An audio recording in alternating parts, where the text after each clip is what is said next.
six-pack Lapadat. We got Adrienna Davis, who's a podcaster slash commentator slash scouting expert slash. I mean, you did some post, social media influencer. You did a lot this weekend. Matt Gary, of course, game day goat, Team USA head coach. So you got to see your team get built in front of your very eyes, sir. And we could get some of your feedback on how you feel about your team, maybe how this team stacks up against previous years and your expectations of this team. And obviously we can go through this division by division, just like we did the preview show. And once we say what happened, we'll say what that person can expect at Worlds. And maybe we could, it gives us a little something to talk about, a little meat on the bone. And Matt is going to be leading these people into battle. So we had some, and then also just like the previous show, we'll touch up on the highlights of Euros and Arnold Classic UK because this is the March Madness recap episode. So there it is. I'm going to pull up my results page and let's kick it off. I legit finished off the Wasker Carpio podcast just moments ago. And I'm crushing your boys grinding. I did 5 podcasts this weekend. I'm gonna do 5 more the weekend coming up because that's how we do it. But Wasker, hell of a story there. We all knew he's on a quest to popularize the 59s, much like Penna did the 66s. He's got a lot of interesting points like that in terms of, he's charismatic, jacked and ripped like Penna, can do a good podcast like Penna, tells a good story like Penna, drops sound bites, the whole nine. When this podcast drops with Wasker, you're gonna want to check it out because he dropped sound bites, including shots at Fedo. But I'll let everybody take a listen because there's a potential showdown there. But with the story with Wasker, last Worlds, he needed 636.5 to go to Sheffield. Yep. And he wanted to go to Sheffield. He's got a phenomenal background story. He told on King of the Lifts, and they would have had the road to Sheffield, the whole nine. And at the very last deadlift, it came out of his hands at the World Championships. It was bittersweet. He became a world champion, missed his opportunity to go to Sheffield and take the 59s to Sheffield and tell his story and hype that division up. But here we are back at Powerlifting American Nationals, and he lays those demons to rest. Hits a 638 kilo total. And while he was on the podcast, he was saying, I mean, the rumors are, and not official, Fedoshenko and some of the Russians will be back, not under the Russian flag, but under some other flag. And we've seen this happen before. And if Fedo's back, Wasker is convinced he's going to be the one to hand Fedo his first loss in the 59 kilo class, end the reign of terror officially. And he said, if you look at the numbers, Fedo's total's going up or going down. Mine is going up. I'm 10 to 15 years younger, and he's going to finally get served. So that is what Wasker's proclaiming. He said, you open powerlifting, all you see is a sea of ones by his name because he's first place. He's going to get his first 2.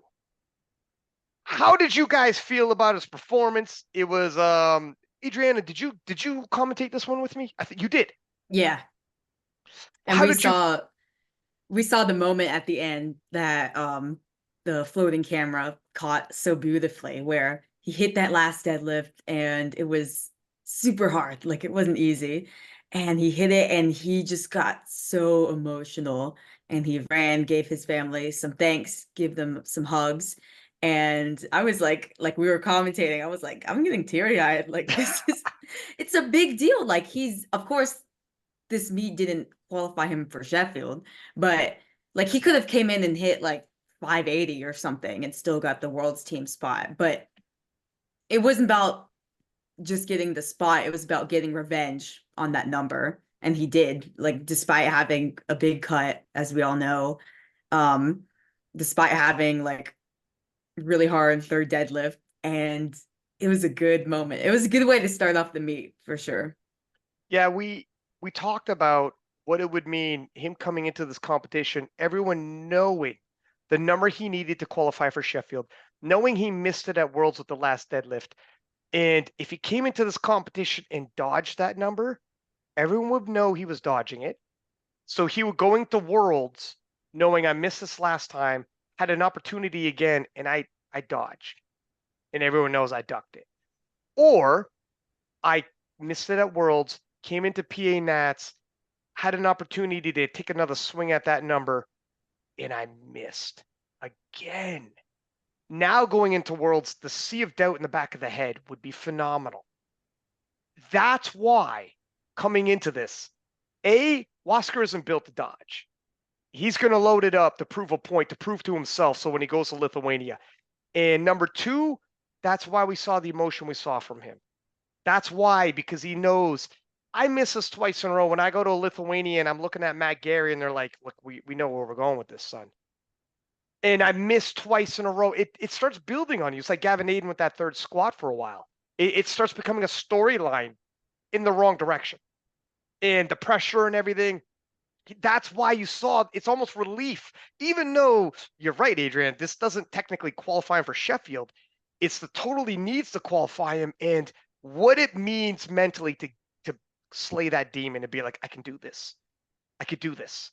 It wouldn't have been neutral if he missed. Oh, well, it doesn't matter. You only have to do it in Lithuania. Nah, but you can't keep swinging at something and missing and not have that build on you. That's not, he wouldn't be human. So he let the tears flow and he's like, oh my God, I did it. I could do it. I could do this now. And once for a lot of lifters, if you have that mental barrier, that milestone you're trying to hit, this is something we could all agree with.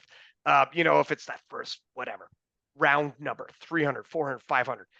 Once you do it once, you're like, I could do this now. Now it's in your head. No, we're good. We're good.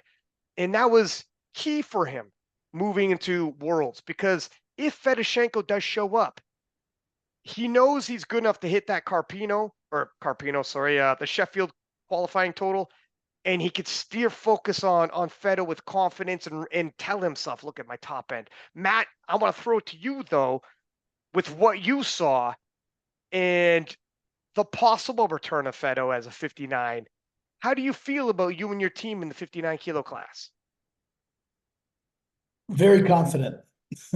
I love Waskar. My wife Susie and I had the honor of being in his corner on game day at PA Nats, and this was a surgical performance. 9 for 9, was able to check all those boxes, as you said, Ryan. If there was this proverbial monkey on his back, if you will, he got it off of his back. He checked a box. Not only did, as you said, did he prove to himself, yes, I am capable of this number, because he barely missed it in Malta. But he proved to the rest of the world, hey, I'm good enough. I can do this. I'm strong enough. I'm supposed to be here. I'm supposed to be at, Sheffield, and I'm qualified and capable. So I love his moxie. I love his attitude. There's no quit in this guy. He's supremely confident. He executes at an extraordinarily high level. It is like Waskar to make a lot of lifts. We were projecting slightly higher, our game plan, but, as evidenced and as spoken about, he had a significant cut, had to come down quite a ways, and that's been well documented. And so I think, we took what was there. But honestly, I think Susie and I and Waskar would probably admit we squeezed just about as much juice out of that lemon on that particular day as possible. And it netted us the number that, that he wanted to prove not only to himself, but to everybody else that he was capable of hitting in 638. So yeah, it is a milestone number for him. There's more meat on the bone. I know that this will serve as a springboard for him and a momentum builder going into Worlds. And look, hey, if Fedosienko does come back, then it's game on. It's like, look, he's not ducking anybody. We all know who Fedosienko is, what he brings, the type of consistency that he brings. And so Waskar is going to have his hands full, but we'd be remiss if we didn't say Fedosienko is going to have his hands full as well. So yeah, I'm glad to have Waskar on the team. We're thrilled to have him. He's a team player and just excited to take him as our 59 representative into Lithuania. I was joking around with Wasker about how when he checked in December with Marcellus, who's his nutrition coach, he hops on that Zoom call wearing a hoodie, trying to hide that he's like 70 kilo, and Marcellus would be like, "Damn, man, you look like DJ Khaled. What happened to you?" Like he was so much heavier than he was supposed to be. But if he can hit that number with the deficit of calories he was on Right. and the cardio he was doing, and the whole situation was not built for a PR performance, and he hit one anyways. So Right. he was tested. Going into Worlds, he should be much, much, much better. And he's gonna need to be. I hope Fedo's there. We're gonna see our first showdown in the 59s. In the entire time that we had the 59 kilo class in the Raw division, we haven't had a showdown. Right. It's been all one-way traffic. Fedo comes back, we got ourselves a good old fashioned showdown. Let's see how it ends up. I think yeah, I'll leave it there. I won't get too biased. But but moving into the 66s, how stacked are the 66s when Daniel Clements and Brian Lee both drop out, and it's still the best division? It's still super stacked. It's still Brian Clements and Daniel Clements and Brian Lee drop out, and it still comes down to the very last deadlift, and the winner breaks the world record unofficially. That's how stacked it is. That's how stacked it is. Doesn't lose anything. It was a phenomenal showing. Jonathan Garcia had him on the podcast as well, and finally putting it all together. And he said he had more in the deadlift, more in the tank. He had a deadlift that he hasn't shown everybody else. He showed everybody all of his lifts except for his final deadlift. And so he says, unconventionally, usually you pull mixed grip or you pull hook grip. My man's pulling mixed hook grip. Interesting. Yeah. To say the But least. that's interesting. However, he's got super duper small hands and they're meaty. So it's just not built to deadlift. He's built to lift, obviously. Phenomenal lifter, but the deadlift is very difficult for him. If it works, it's working. His deadlifts on the commentary, I rewatched some of this to refresh my memory, even though it's only been a week, but a lot can happen in a week. His deadlifts got more and more convincing.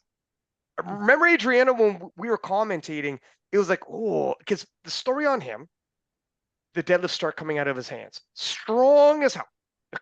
In terms of the core, the torso, his body, but it's just at the hands, the weak point. And after the first one, we're kind of like, see what happens. Like, we've seen this. Okay, he gets his total. He doesn't bomb. He's good. But how heavy can he go before it starts coming out of his hands? My man hit his last deadlift like maybe the most convincing of all of them. It was nuts. And he said on the podcast, I have more in me. We did what we thought we needed to do to win. But if you've seen my top end deadlift in training, you would know what I'm talking about. Now, Matt is going to be privy to this leading into Worlds. You're going to see all this because obviously you'll be handling. But I'm interested. If he's got more than 717.5 and my man is into the 720s, are we talking about, is he the favorite to win Worlds now based off of what you saw? I'll throw it to you first this time, Matt, and then we'll go to Adrienna. What was your impression of his performance, and then what are you thinking about his Worlds potential?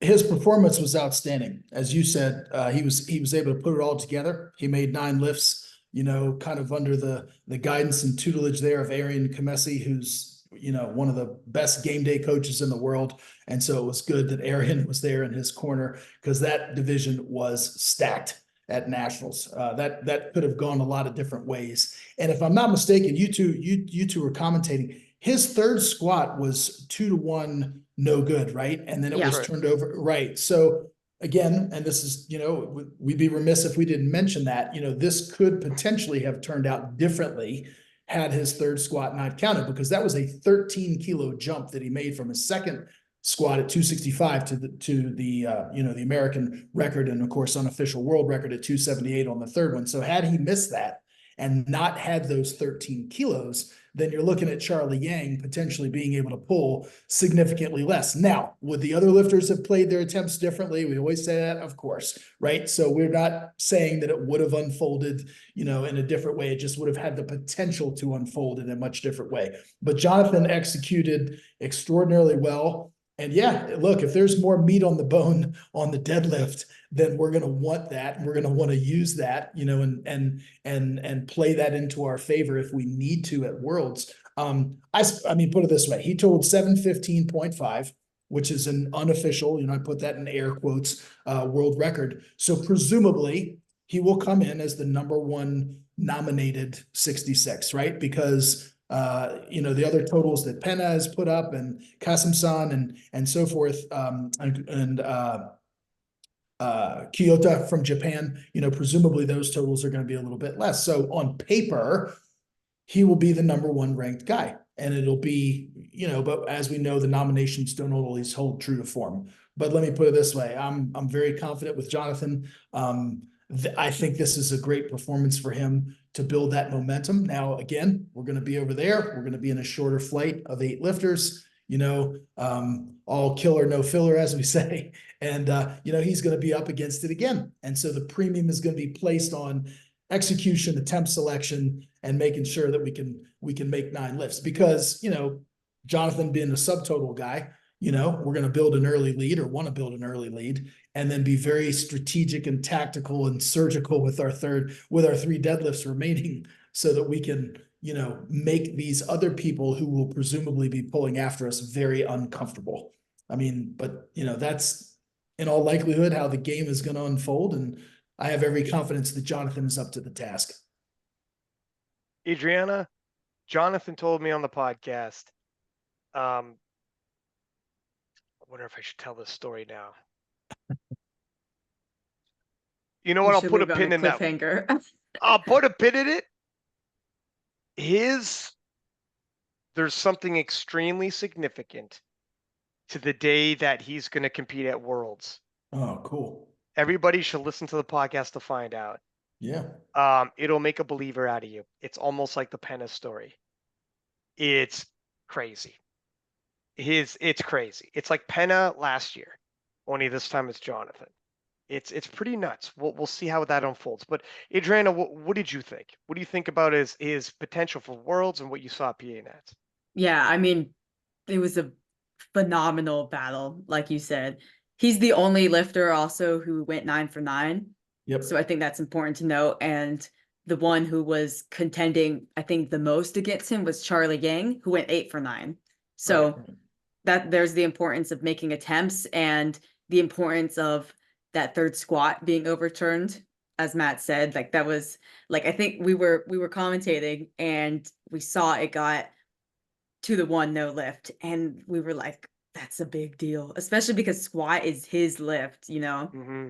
And I was just watching, waiting for it like to potentially be overturned because it was so close.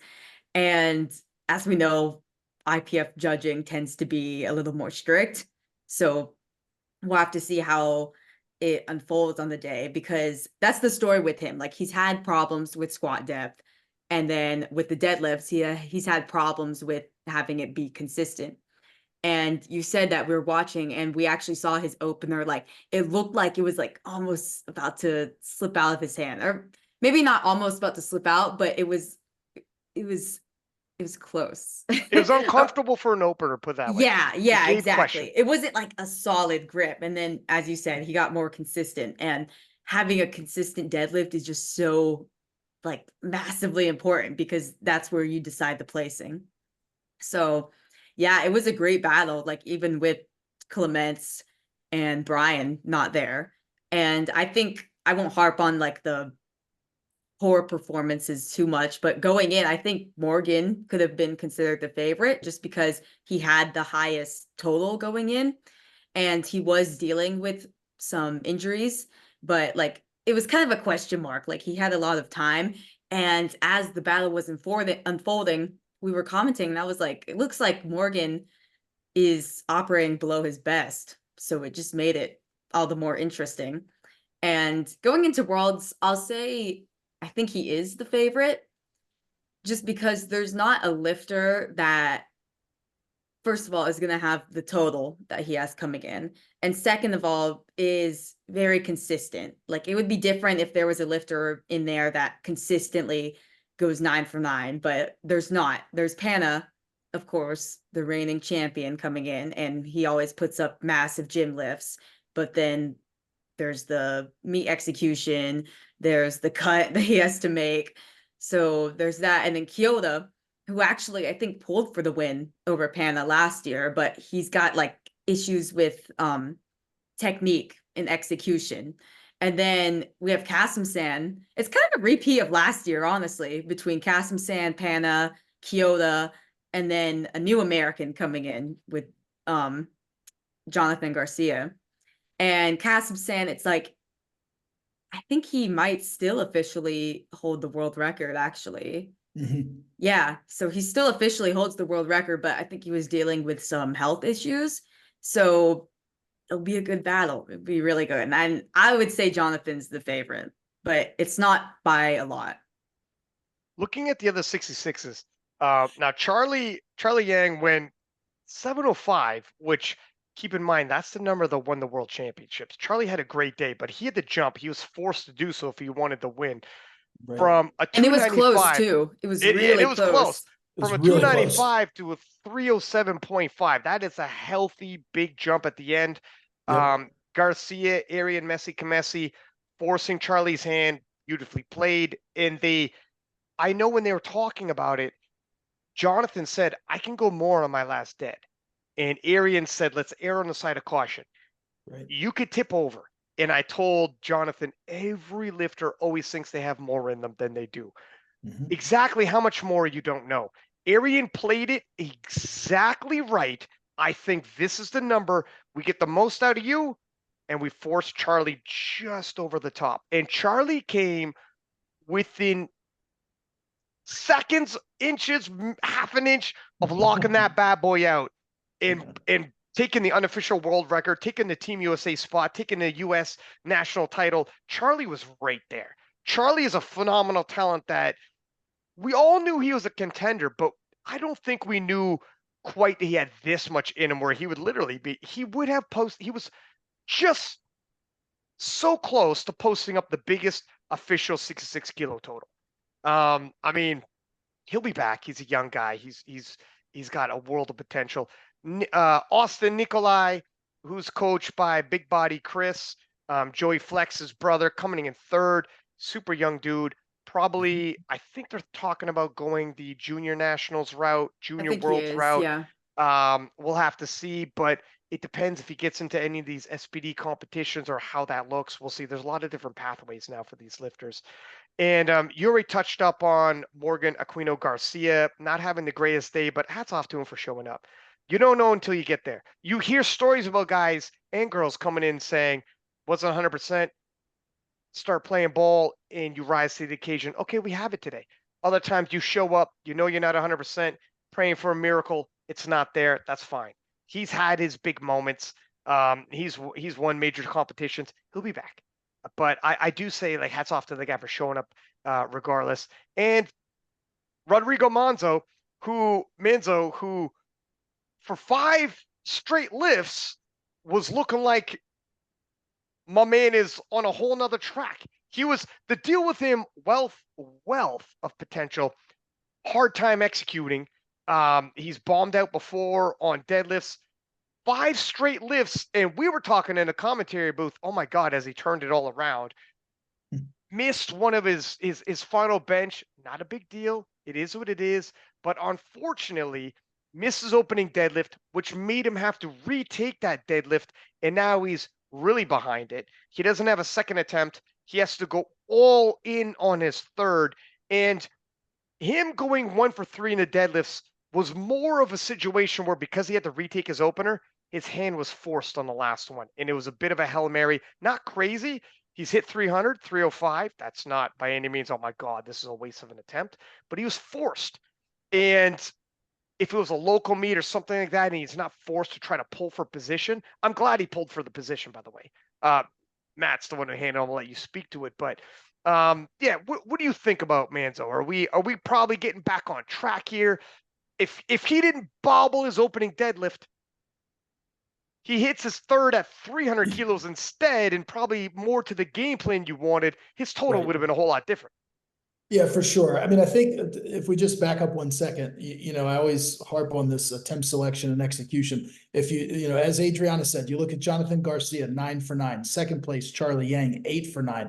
Third place was also an 8 for 9, Austin Nikolai. Then Morgan, who came in fourth, made 7, and my guy, unfortunately, Manso, made 6. So, and that's how everything shook out, right? So it places a premium upon attempt selection and execution. And so we say that all the time, and people don't like hearing me beat that drum routinely, but the facts are the facts. And when you have a class that is this tight, where any of these 5 guys are, gold medal worthy and capable, it literally and figuratively comes down to who executes the best and who makes the most lifts. And yeah, in Rodrigo's case, we turned it around in the squat. I think we nailed it, got, pretty much everything out of him that we could in the squat. He missed his third bench, as you said, Ryan. Kind of these attempts on, on third benches are kind of right on the line. He had a grip issue on his opening deadlift. It wasn't strength. I think he just lined up incorrectly, or the bar wasn't where he wanted it. Not making excuses, but he missed it. So as you said, forces us to retake. And then we just made a big jump going for third place. I mean, the strength, I think, was there had we taken kind of these normal progression and normal attempts. If we'd made 280, we were looking at about a 295 second and then kind of play the game. That was what we were thinking. And, he had a great prep, a great training cycle leading in. I think he pulled 310 in training. So, I mean, we were excited. We figured with game day adrenaline, if he hits 295 on the second, look, we might be able to make a serious move, with that third one. But look, that's how this is sports. Not going to make excuses. It's back into the lab. Rodrigo will get better. I think this was kind of the meat that he needed in terms of, gaining some momentum in the squat and proving to himself once again that he's worthy, that he belongs in this conversation, that he belongs in this group. And the same goes for the other 4 gentlemen. They're all worthy and belong there as well. But when you've got 5 lifters this tightly packed, it's going to come down to execution. It's going to come down to attempt selection. And I suspect the same is going to happen at Worlds. And so, got to get Jonathan to make 3 clean squats at Worlds. He has the current world record at 275.5. So, I mean, it's no secret that we will strategically install a game plan that leverages that chip to our advantage. Try to take a chip on our third squat. That's no secret. Build that total and try to, get him to make 9 lifts and put it out of reach, because these other lifters are going to be pulling after us. But as I said, confident with Jonathan, thrilled to have him on the team. It's funny. Jonathan's busting my chops in the warm-up room. I'm coming over talking to him like, my man, how you doing? He goes, Ryan, you never posting me. Are you gonna post my recap if I win? And we did. Adrienna threw the collab, and I accepted that with the quickness. But he's like, you never you're always posting your boy Penna. You love those grinders, don't you? And he's busting my chops. And he was saying the SPD had a poster with a bunch of lifters on it, and he's like, we don't have any 66s on here. We got to get a 66 on there. And Arian Kamesi, without missing a beat, goes, be careful what you ask for. They'll probably throw Penna on there. So he's like, okay, I deserve that one. But yeah, I look forward to seeing Jonathan at the World Championships, see how it shakes out. I mean, it's crazy, but of those top end 66s, I mean, only 3 even get to go to World Games. Anything can happen. It's just so tight. Let's move on to the 74s. Obviously, this is the Austin Perkins story. What do you say about Austin Perkins? Perk hit a 700-pound squat as a 74, 163-pound man. That's ridiculous. That's a 318 kilo. That's a ridiculous squat. I remember just a couple of years ago, we were waiting for an 83 to do that. And now here we are, Austin Perkins. Austin Perkins also totaled 839 kilos with only 7 attempts. Not that he missed any, he went 7 for 7. He said, thank you, but no thank you. I'll balk at attempt 8 and 9. And 838.5 was the gold standard set by Taylor Atwood in 2021, which isn't that long ago. When Taylor Atwood hit 838.5 in 2021, the entire powerlifting community as a whole was shocked and rattled. He literally took every single formula in powerlifting available number one, Taylor Atwood. All of them. Wilks, good lift points, dots. He had the tested record. He had the untested record. He had every world title, national title, best lifter at Worlds. He had every single achievement you could ask for. Taylor Atwood had when he hit that 838.5. He was the king. If someone said, no, I just don't think Taylor Atwood's number one, based on what? There was nothing left. And here we are, 2024, and Austin Perkins can move past that with 7 attempts only in cruise control beside the squats. How special of a talent is this guy, Adrienna? I mean, the numbers speak for themselves, right? It was just 3 years ago at 2021 USAPL Raw Nats where Taylor hit the 838.5, shocked the community. What's possible anymore as a 74 kg lifter. And that was also at the same nationals, and I believe in the same session too, where Jamar Royster hit the first 700-pound squat in the 83 kilo class, and that was a big deal. Yeah, I remember that. And now it's just 3 years later, and what are we talking about? What is Austin doing? I am so excited that he decided to switch over, and he's gonna go to Worlds. Tried to win his first world championships, and he can't sleepwalk. Like, Shell's going to be there, and we'll get to that later, what Shell did at Arnold UK, but Shell's going to be there. Seems to be making great progress for a man who's a little bit older than Austin. He's 35. He's quite a bit older. Yeah, and who's been in the game for such a long time. I mean, Austin has too, but he's just on the younger side. And now Austin's going to come over and presumably he's the big favorite to win Worlds. Go to Sheffield. Who knows what he's going to do there? I mean, I won't spoil everything that was on the podcast you just dropped, but he was talking some crazy numbers. And for a second, watching this, he went all out on squats. He gets to his second bench, hits 195. We're like, that's not too far off what he's done. So for a second there, we're like, is he going to go all out? Like, is he saying, screw it, we go 860 or whatever? But he decided not to. He decided to just chip Taylor's total. And presumably he's not going to go all out at Worlds, because why would you do that when you got Sheffield coming up? So it's just going to be this like big anticipation for not quite a year, but like 10 months of when Austin is going to go all out. And it's going to build it up because it's at Sheffield, like the biggest meet in powerlifting. And we've seen the performances that people put on there. So I'm just excited to see what he does at Worlds against Shell. And of course, Tim and Callie, you can't count them out. And then moving forward, even more what he does at Sheffield. I'll say this, and I'll throw something to Matt here, but with what Shell's doing, since December, November, the beginning of winter, and now we're just leaving winter. Shell took the world record and bumped it up, close to 25 kilos? 25 kilos? If you're Austin Perkins and you're going to Sheffield, and you were going to, and it's all based on percentage of how you break the world record. You originally had 790 before Shell returned, and now it's 815, and Shell's bumping it up, around the range of slightly shy of 25 kilos. It's like, my man, relax.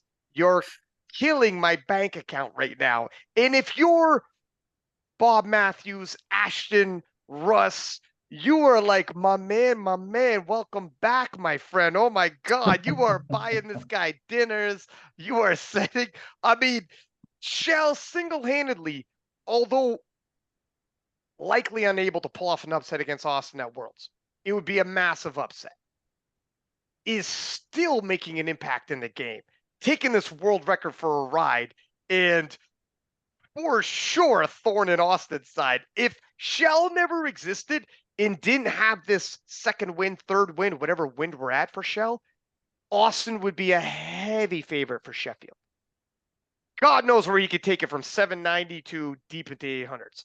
Right now, if Shell finishes his competition first at Worlds and breaks the total world record, I don't know where he might end up at.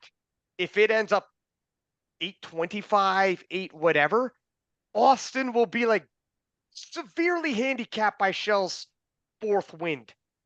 Shell just keeps mitigating what he get the bag that Austin could win at Sheffield. And to be honest, it makes Sheffield that much more attractive because the field is much more even now. The gap, yes, for sure. Austin's going to be the favorite to go. But the gap between him and the world record now is, due to Shell, has been greatly mitigated. And all the other contenders like Bob, Russ, can be like, oh, now their mouths are getting a little wet. And they're like, okay, you know what? What was previously a walk away for Perk, maybe we're talking. And if Perk isn't 100%, ooh, what are we talking about? Sheffield's up in the air all of a sudden. So a lot of moving pieces here that happened over the course of the week, both with Perk, both with Shell, and how they're rivals, but not necessarily competitive on the head-to-head basis, but impacting each other nonetheless. Matt, you were handling Taylor when he did his 838.5. You're a part of that history. Obviously, you're now going to be Perk's head coach for Team USA, and we'll see what happens from there. But what was your impression on Austin's performance? And you've been around in powerlifting for decades. You've seen generations. You're back in the Ed Cohen era. How special is Perk? Yeah, I was there for Taylor's performance, like you said. I had the keys to the Lamborghini, if you will, that day. And that was an extraordinary performance. Make no mistake about it. What Taylor did on that day in 2021 set the world on fire. And he did something that we didn't think was possible.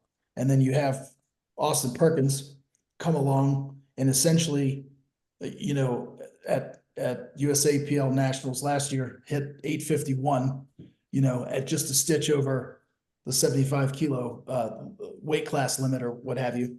And then on this one, hits 839, takes Taylor's record and does it on 7 attempts. So again, we're talking about a generational type talent when we talk about Austin Perkins.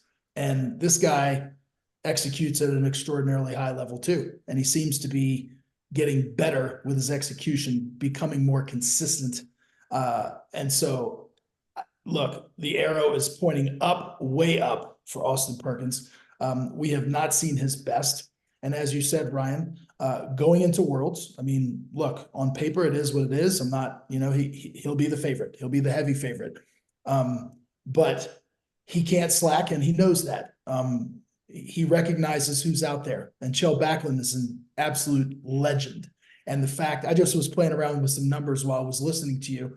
Chell took the world record from 800 kilos to, or was 790, I should say, right? He broke it and kicked it to 800. And now he's done it again, right?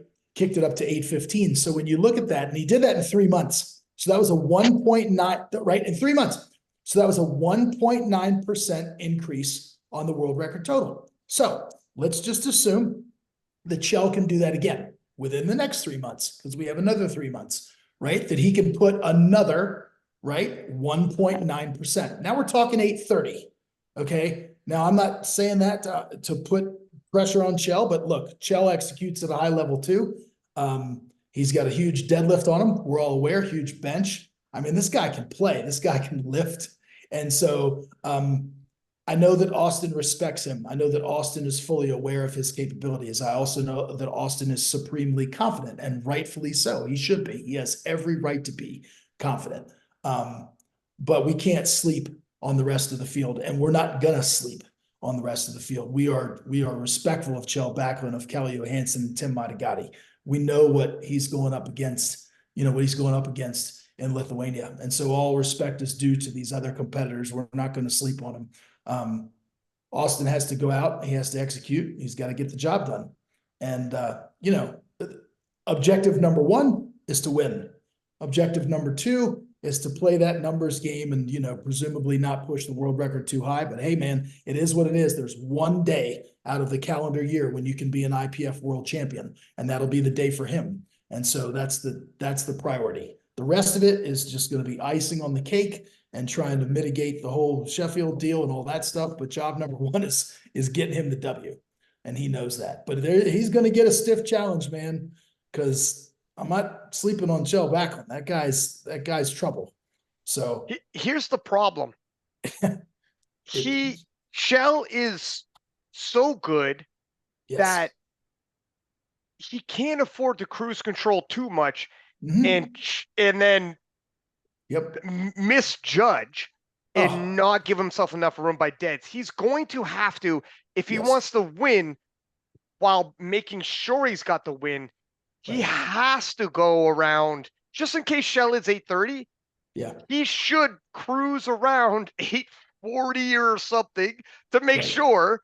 Of course. And there's conflicting interests, because on the personal side, he'll be like, man, this is really cutting into my Sheffield situation. But on the other side, you would tell him, do you even want to make it, son? Right. You got to win.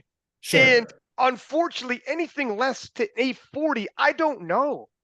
I don't know. Shell might, unless Shell really is missing lifts. Right. Then you're like, okay. But if Shell goes 6 for 6 and you know his deadlift, what are we talking here? If you get caught sleeping, here's the problem. Here's the problem handling wise. You will be like, I got you. We ordinarily just drop the hammer, put the foot on the gas, and we're going to bury this guy. And by the time deadlifts comes, it's already over by your second deadlift, maybe your first. But if you're kind of like, hey, let's take it easy. Let's win, but let's not take the total too much for a ride. Well, how low do you cruise control it? And then Shell's like, guess what, Playboy? You played it too low. Guess what? It's too late, though. We're already in the third and final event, and you underestimated me too much. So, you know what? You guys are lucky to an extent Shell competed this weekend. Because if Shell didn't, I never would have thought he bumped up 25 kilos in 3 months. You guys are lucky he's giving you data points. Because Perk might have come in here being like, look, 825 should do it, huh? And you'd be like, probably. And you wouldn't have never have known Shell is right knocking around 825. And, you know, wowzers. And here's the thing. Look, man, I'm a glass half full guy, right? I don't look at this as a problem. I look at this as an opportunity, right? Glass half full. And so get these two lions in a cage together and let them go at it. And neither one of them is going to back down. And I had dinner with Joe Stanek, Austin's coach, right after Austin won that same night. And we had dinner and we discussed some things, and we've got to, look, they're going to put together a good training recipe, and I've got a private group chat going with Austin and Joe as well. So I've got my eyes on his lifts constantly. And we're not taking anybody lightly. We're not taking anybody for granted, any situation. But job number one is to go over there and secure the W. So like you said, Ryan, we cannot take our foot off the gas.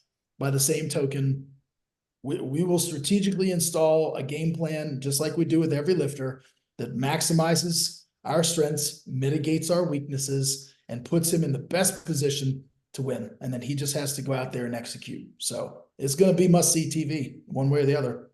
I guarantee you, Shell walks into that hotel lobby, at different various couches, chilling. You'll have Russ, you'll have Bob, you'll have, Ashton. He's going to waltz in there and be like, so which one of you gentlemen are taking me out to dinner tonight? Because each one of you guys owes a little something. So let me wet my beak here, because you guys all owe me something. I clip this kid's wings enough. Whatever I do at Worlds, be damned. 25 kilos I took off the kid. You owe me something. But we'll see what it translates into. Go ahead, Adrienna. Yeah, I wanted to add in just quickly, because we've kind of harped on this a little bit, but with Shell, of course, we're a month after Sheffield, but at the time of watching and after seeing the results, I kind of thought that Shell could have potentially been a big favorite to podium at Sheffield. Now, he was there, but as a reserve. He wasn't able to lift. But yeah, I thought he could have been a favorite to podium, if not win the whole thing, because I mean, he put up 8:15. Of course, it's a month after. He would have had less time to train. People's attempts would have been different, blah, blah, blah. But only three men at Sheffield broke the world record. And now he's done 8:15, whereas the previous world record was 800.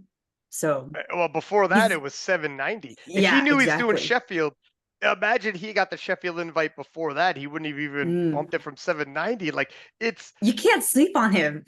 oh, He's you the would be. goat killer. Yeah. He is the GOAT killer. He's killing Perk without killing Perk. Perk is like, dog, you're killing me right now. What are you doing? This is the slow bleed tactic. We haven't seen this one before. But yeah, Shell is the GOAT killer. He beat Oleg in equipment. He beat Atwood. And it's such a phenomenal story, Shell, because he's been around the block. He was gone with injuries. And here he is again. Actually, Taylor Atwood uses him as a source of inspiration to come back, is what Taylor said. Is like, man, my old rival now is like one of my chief sources of inspiration. But yeah, let's move on into the 83s. We had ourselves a good old fashioned shootout between a subtotal specialist, and maybe that's maybe even not totally fair for Chris Perez because he's got a big deadlift on him too. The difference is, though, he doesn't have Angelo Fortino style deadlift, which is a monster. These guys are rivals now. I believe they're 1-1, at least at this as of recent. They had a good battle, went right down to the very last deadlift. Chris pushed him. Chris had a phenomenal day. It was at 827.5. Yeah. Yep. And pushed Angelo. You know what the story was going to be. Try to hit as many lifts as you can and force the deadlift specialist to load up. When the subtotal guy, again, I use this, he's subtotal with a big deadlift though, but he's not a deadlift specialist. But when you're going against a deadlift specialist, if you don't miss and you go 9 for 9, that's when you're going to force the deadlift specialist to load up and possibly just load beyond. Angelo's got a massive deadlift on him, and he came ever so close. Did you call this one with me as well? No, Meg Scanlon called this one with me on the live stream. It was super close, that lockout. I'm sure Chris had, and did you handle him, Matt? No, I didn't. I was helping Marcellus in the back just warm those guys up, but no, Gotcha. Marcellus was Marcellus handled him. Okay. Yep. But it was super close. Yeah. It looked like it might have been locked and just slightly shoulders slightly forward a little bit, as close as you get to having it, but not quite all the way back. These guys are going to do it again. I mean, that was a great battle. I'm glad they were both there. They're going to go back and forth. So we got ourselves a good old-fashioned rivalry in the 83s. And then who knows who's going to show up next year from Deuce Gruden to, I mean, 83 is always well populated. But then let's talk about, and I'll let you guys talk about that as well, but also Russell Orhe. Now, Russ hadn't competed in a hot minute, obviously crossing over from USAPL. He had to serve his time. He served out a year, maybe even a little more by the time he got to the platform. And he said when he hit the platform, he felt uncharacteristically awkward, little nervous. He wasn't used to it, the weight on his back, making sure he hit depth. It felt different. It felt off. It was like a tune-up for him of sorts. 860 is the biggest 83 kilo total we've ever seen. Russ wasn't happy or satisfied with it. I myself thought he performed admirably. I know he's got more in him. When we look at the training totals he could put together and what he shifts in the gym, I don't know if it's just his body weight is bigger at those points. As a 90 kilo lifter, we've seen what he did in South Korea on the other side of the world, no less. He's got a massive top end. So I'm sure some weight cut has something to do with it, but he's been 83 for a long time. And I think he could continue to make so. I think by the time Worlds rolls around, he should be able to take 860 and maybe bring it up to an 870 range and throw another 10 kilos on there. But will he need to? Should he? I don't think so. Let's see what the rest of the world does. The biggest threat at 83 kilo is actually Perk if he was to move up, which he's not going to for Worlds, obviously. So we do, and we don't have Delaney Wallace, who's in the 840s. The closest lifters in the 83s are all in the 820s, roughly what we were seeing at PA Nats. I think, and I'll throw it to you, Matt, as you're going to be handling him, how you feel about it, but probably somewhere around the 840s, if he finishes around there at Worlds, should get him the win. And then based off of that, he'll have a big upswing if he could go into 870 there at Sheffield, 875 from 842.5 to 875. That's a nice percentage jump. Let's see what everyone else does at Sheffield. He's a contender to win it, especially with Shell around. So what are you thinking about this, Matt? I know you probably saw Addy in the British lifter who did 825, and Jurens did 823.5. The rest of the field, they're no chumps, they're no slouches, but they're below 840 range. What are your thoughts on it? Yeah, I thought so. I think, on the preview podcast, I think I was the only one that called this correctly because you said over under for 870. So I just want to, you get your flowers. So I called that. So I'll say this respectfully, and this is actually a compliment.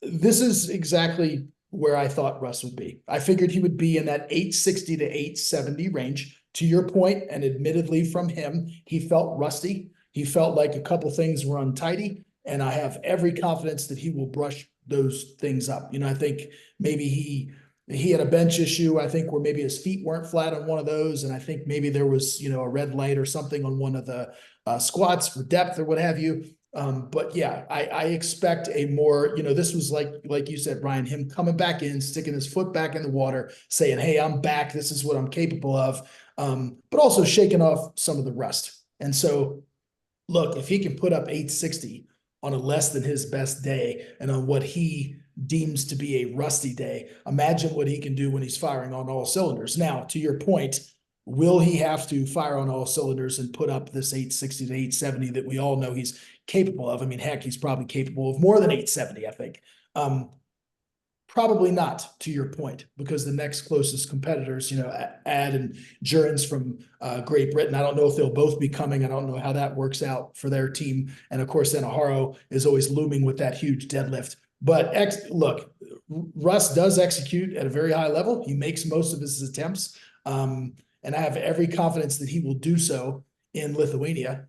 He'll be the heavy favorite, but much like, the situation with Perkins, maybe not quite as much, can't take his foot off the gas too much because you don't want to, leave the door open for some of these other people. And I know that he's got massive respect for these other lifters, but look, he's the heavy favorite. He's the best 83 on the planet, bar none. And, we're going to see what he can put together. And I think also to his benefit this time around, he won't let the body weight creep up as much, right? Because we're competing again in about 12 weeks. So presumably he will not get as heavy, during his prep for Worlds as he was in his quote unquote off season and time away. So I think that's to his benefit. And I think he'll just build on this. I think he will have more strength in the tank if we need to call upon it, but I don't necessarily suspect we will.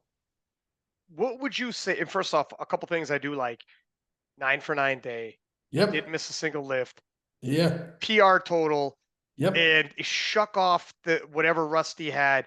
And a great point as well. Look, he was off for over a year. Body weight probably was up, body weight was down, body weight, and he's gonna hit weight, be fine, hit PRs because he's Rust. Like this is what he does. However, he can even Rust can improve upon. And I think this is a great tune-up, both for him hitting weight, getting the rust off, getting that benchmark. Okay, we're at 860. Where do we want to go from here? Now, having said that, what would you put him if you want to win, but you want cruise control, and you will have the keys to this Lamborghini? Yep. What are you thinking, sir? So same thing. I mean, I don't want to sit here and kind of give you this knee-jerk reaction in terms of total, because I want to give respect and due respect to the other competitors that are coming in. But Russell currently has the world record in the squat, so he just did 330.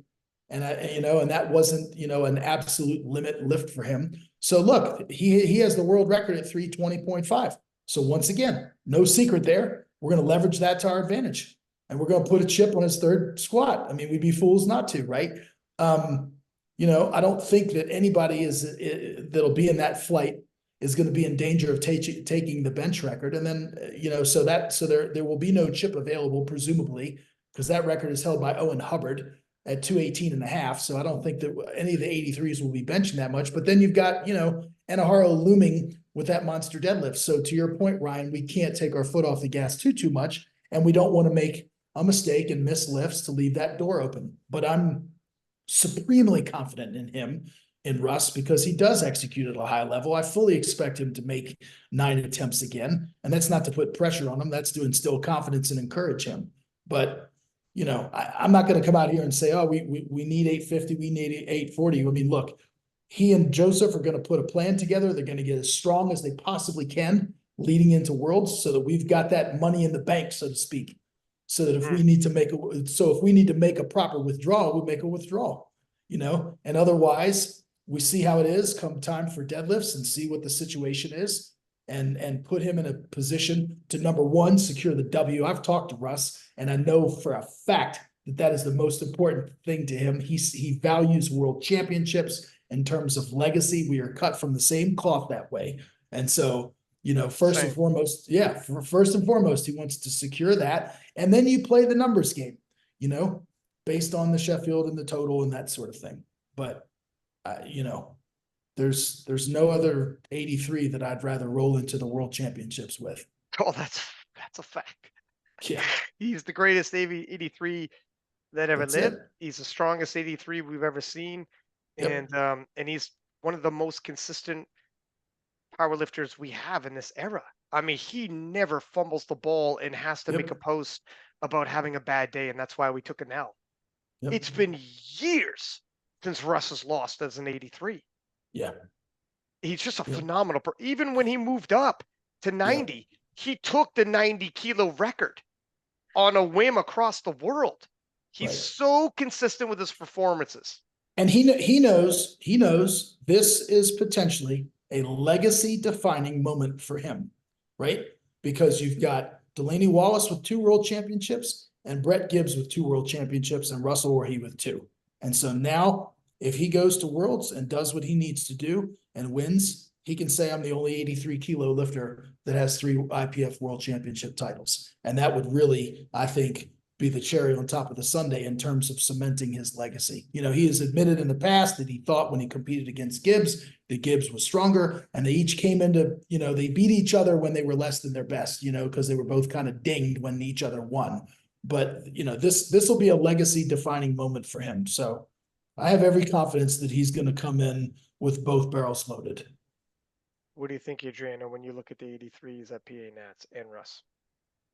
Yeah, I mean, I don't have that much to add. Like, I think Matt and you put some respect on Russ's name, because this was a phenomenal performance. And going in, he had some doubters saying the squat depth is off, and his third squat was not good at first, and it was overturned. So we'll have to see if that sort of situation happens. And in Lithuania, we know the IPF judges are strict, and yeah, he's had some doubters on his name around the squat depth. And then same with the deadlift, like, oh, his grip.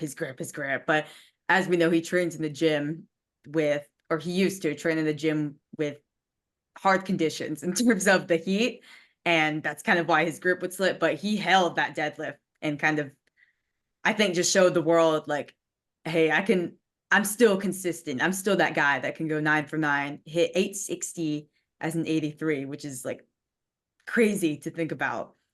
And I'll just throw in there that we had Ade Omisakin on the podcast, just dropped yesterday. Mm-hmm. And he did really well at Arnold UK. And we'll talk about it more later, but he hit 825, but he locked out a 350 kilo deadlift, which would have given him 840. So it's almost the same story as Austin in the 74s, like similar. Of course, Ade is kind of a newcomer in the game as opposed to Shell, but he's been making crazy progress. He only hit 800 this past November, and at Arnold UK, he hit 825 And that last deadlift, it was clearly not a strength problem. He had some up and down motion, but he locked it out. And that would have given him 840. Wow. And he came on the podcast, talk some crazy numbers. I don't know if he's going to be on the Worlds team yet. It was kind of up in the air because the selection is a little strange this year for Great Britain. But I think he'll be on the team. We'll find out soon. And I really hope he is, because I think him coming in, and same with Jurens too. I mean, Jurens put up 840 in the gym.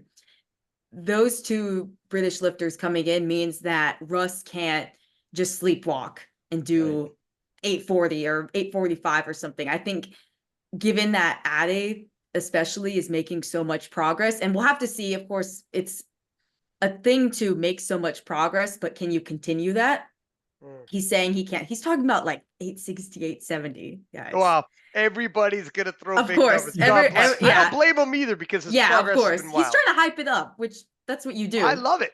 Yeah, but of course, Russ is the heavy favorite. Like, I think he would have to miss some lifts, and he's very consistent. But I think Ade going in will, if he's on the team, will make it at least a little interesting, and not like Russ is winning by 40 kilos or something, especially given that he's not going to push the total as far as he can.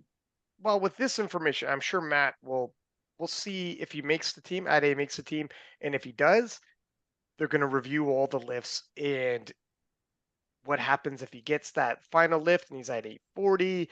We should be 850, or they'll work out their wiggle room scenarios and see if Ade makes it on the day. Because once you have the 840 range, okay, this is what he squatted when he hit 840. If he goes 3 for 3 in squats, you kind of see where the pacing is. Like, oh my God, he went up 5 more kilos. Well, if he hits his final deadlift this time, where does that put him? 845. Okay, after bench, what are we looking? You can kind of, you'll crunch the numbers. Matt, Joey, Russ, they're in an enviable position, but Ade is going to end up like Shell, where it's going to be like, young man, these guys coming out from around the world are pushing the Americans, the American favorites, who are going to end up at Sheffield, and maybe taking your foot off. They got to put more foot on the gas than they would have liked, which is great for viewing. And you do not want to get caught sleeping and end up too far behind where you cruise controlled it. And Ade's like, oh, thank God you took me for granted. But obviously, Matt, Joey, and Russ are not going to sleep on you. We're talking about it right now, and Matt's the head coach. Right? So good luck.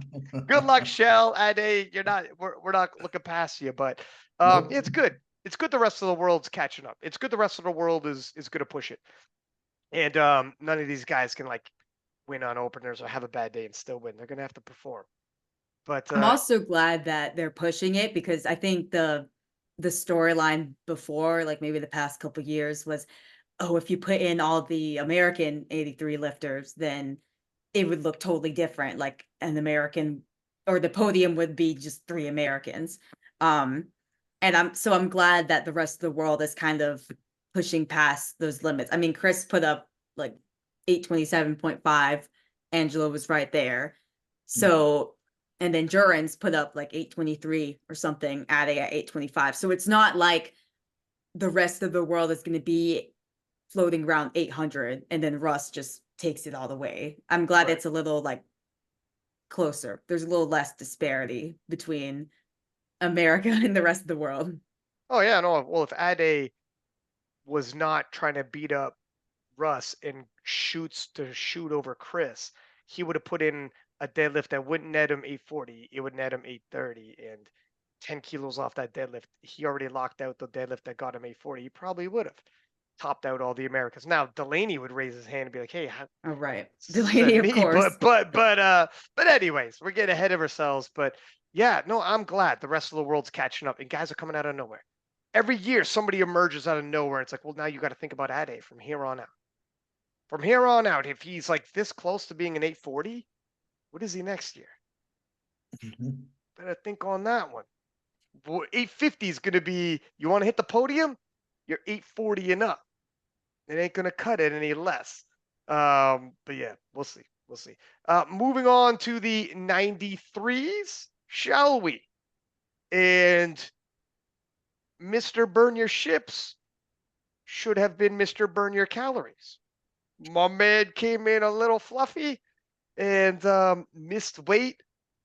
I know, Matt, you were super upset about it. Not as bad as if it was a national team. I read your book. I read this part of your book, Matt, and 100%. And if you make a national team, you took someone's spot, and someone else could have had your spot. So it is utmost important. And there are repeat offenders of people sometimes make national teams, don't make weight, don't lift, and it's a shame. In this situation, Gavin's hurting himself, but still, it was quite a big miss. We got robbed of a major showdown at 93. It's unfortunate. Both individuals did 895, albeit Gavin had the luxury of being 2.4 kilos overweight, which is like 5 pounds or more overweight. That's significant. That's not small. That's, half or quarter a weight class up. So we can't really compare them side by side. However, I will say I'm glad Gavin lifted regardless and posted up 895. Even though it's not at weight, it gives us a bit of a treat to look forward to when Gavin comes back in at 93. It reminds everybody he is still amongst the elite when it comes to top end strength. He is right there with Kaiko. He's right there with Petrie. He's right there with Gustav. He's right there with the Mill. So when he re-enters, and that story, I don't know. Who knows where he's going to end up re-emerging.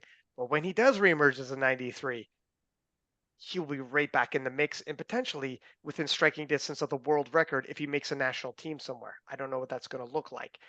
But if we look to the gentleman who did make the 93 kilo class, Brendan Petrie, the goal became that much easier. Previously, if Gavin showed up, he's got to beat Gavin and still out total Kaiko. Once Gavin became a 105 guest lifter, everything just became straightforward 895. Essentially, they cruised them to a situation. Marcellus was on the podcast earlier today. I'll drop that as well. But Marcellus said a little background. Brendan was a stitch roughed up coming into this prep. Hadn't been pulling heavy very often. They thought he had, I don't know if he pulled over 800 or if he did maybe only once in prep. They weren't entirely sure how many big pulls he had in him. So tried to stack the deck, have him one big pull in the second attempt, lock it in. If something bad happens, he pulls sumo, he's a little rusty with it, whatever, they'll go for another. But they didn't think he had two big pulls, so it was a bit dicey. It was work. In the end, Brennan locks it out, looks side to side. You know what that means, ladies and gentlemen. Gives that kind of expression on his face. We blow it up on the commentary, and there it is. Brandon Petrie lived up to the hype, made Team USA, duplicated Gustav's 895, which is no small feat. That's the biggest 93 kilo total we've ever seen. And for Brennan on his debut in the weight class to equal the new world record is quite the feat. Now that's living up to the hype. And 895 seems like a special number all of a sudden. We have 393s, albeit Gavin did it as a small 105, but we have three all of a sudden in the first quarter of this year. We have 393s hit 895. They're all leveling up, and the same thing's going to happen at Worlds. Emil Krastev did 906 in training. It's in training, I got you. But this Worlds is going to be dynamite. Adrienna, what did you think about Brennan's performance? What do you think about his chances at Worlds and Gavin? And then we're going to let Matt weigh in. No pun intended. Yeah, I mean, Petrie, I'm a big Petrie fan, so I was really excited to see him get that spot. And it was close. Like the last deadlift, he wasn't gonna drop it. He dropped something on his story earlier. Like I wasn't gonna drop that. He was deadlift. upset. People were doubting, but it was work. It wasn't. It was hard. It was work. It was hard at the top, and I honestly, I was watching live, and I was like, oh, it was really hard at the top. Like it was close, but I'm really glad he got that. I watched his YouTube recap, and he kind of shared about how he was dealing with some injuries coming in, and it was tough. Like it wasn't an easy prep, just the fact that he didn't hit, I don't even know if it was 800. I don't know if he hit over like 780 or so. Maybe it was that. I just did Yeah. Marcellus earlier, but I've done a bunch this weekend. I don't even think Yeah, he like did hit it over 800. only hitting over that once. And then you come in and you've got to hit, I don't know the exact math. It's like 810 or so to get that spot. And it was tough, but he had it. And I was just super excited for him. It's a shame for Kaiko, honestly, or obviously, and it's going to be weird to not see him at the World Championships, given that he's the reigning champion. So that's going to be, it's tough. It's like you're so happy for Petrie, but then it's such a shame for Kaiko. And then same with Gavin. I remember 30 minutes before weigh-ins were about to close, someone came up to me and said, "Hey, Gavin missed weight." And I'm thinking like 0.2, maybe 0.4 kilos. I'm like, he's got time. He's got 30 minutes. Like I think he can do it. And they're like, nah, he's heavy. They're like, I think he's way over. And I'm like, what? And then I look and it's 2.4 kilos. And I think Matt will have some words to say about it, but 2.4 kilos is a lot. And we don't know the whole story of course. He went on Instagram saying he had been doing sauna the whole day and it just wasn't working as it usually does. I mean, he just competed at Sheffield like 5 weeks prior and he made weight there, albeit I think he did have to weigh in twice there. Yeah. And the weight's tough. Like he's got to cut. Like I've heard rumors he walks around like close to 100 kilos in the off season. And I thought it was so weird that this is his first national meet in, I think, like 2 years. He last went to USVI Nationals, I believe 2 years ago, and he missed weight there too. And that was his competition where he was trying to get a world's team spot, and he wasn't sure if he made it, considering he missed weight. So it came back to bite him. And it's weird that it's like a national meet. You're thinking, oh, you don't got to travel. It's closer to, it's home soil. It's not Sheffield, it's not Worlds, but he goes to those meets and he makes weight and then he comes back to the home soil or not traveling all the way to Europe, South Africa, and he misses weight again. So it's kind of interesting. And I'm glad he went 895. And even without the third squat, he didn't need it. He went 10 kilos. He jumped 10 kilos to his third squat with 340. I mean, he's a chunk of weight class up, but his strength was incredible on the day. Yeah, 340. And I think he hit 345 like a week after. So it was really great to see him squat in person. And people were comparing like his third squat and Russ's because he went to the jury and Russ's got overturned. Gavin's didn't. The third squat came back to bite him, but of course he wasn't in contention for the placing, but he just wanted to put up the biggest total he could. And I'm just excited to see where Gavin goes next. Like, I don't know if I don't know if he'll be able to get on like NAPFs or if he's going to do that Raleigh meet. And I guess the question is if he's going to weigh in at 93 or 105 if he does. Yeah, I don't think he's going 105. Yeah. I mean, that's or not full 105, but like if it's a meet just based on good lift points. Then, gotcha. Yeah, or if he wants to make a statement by going all the way back down to 93. So I would tell him recover and go 93 and show people if you ever want to make a national team at 93, you need to start recovering. You need to send a message. You better, because you got a guy like Matt Gary who's not impressed with that kind of stuff, and he's the head coach. And you're going to start making national teams, and it leaves a bad taste. To your point, it's happened twice in his career. I'll give him this. Whenever he's made a national team, he's never missed. He's never represented U.S. and missed. So I'll give him that as well. And you guys know I love Gavin. And I love that he lifted and performed very, very well. If he got that third squat, like the reason, I won't chew up too much time here, Matt, I'll give it to you in 1 sec. But when they were comparing Russ and comparing Gavin, saying, aren't these the same? Russ's passed, Gavin's didn't. But we're comparing two lifts who are right on the line. Of course, it could be 50-50. Both of them are 50-50. They were both right on the line. There's no controversy there in my mind's eye. Gavin was close. Could have went either way. It went against him. Russ's was close. Could have went either way. It went for him. But that's kind of the way sports go when it's close and on the line. There's no controversy there. When people are trying to make something of it, like who I see in the stories as well, to your point, Adriana, I thought, yeah, there's no news here though. That's like have a boxing match that's super close, could go either way. Doesn't matter who you give it to, the other guy's gonna say I got ripped off. It is what it is. That didn't mean nothing. Gavin's always on the line. Russ has been on the line before, and it bit Russ. It just didn't bite him this time. It bit Gavin. Whatever. You know, we're close. But Matt, what are your thoughts, my friend? You've been patient with this.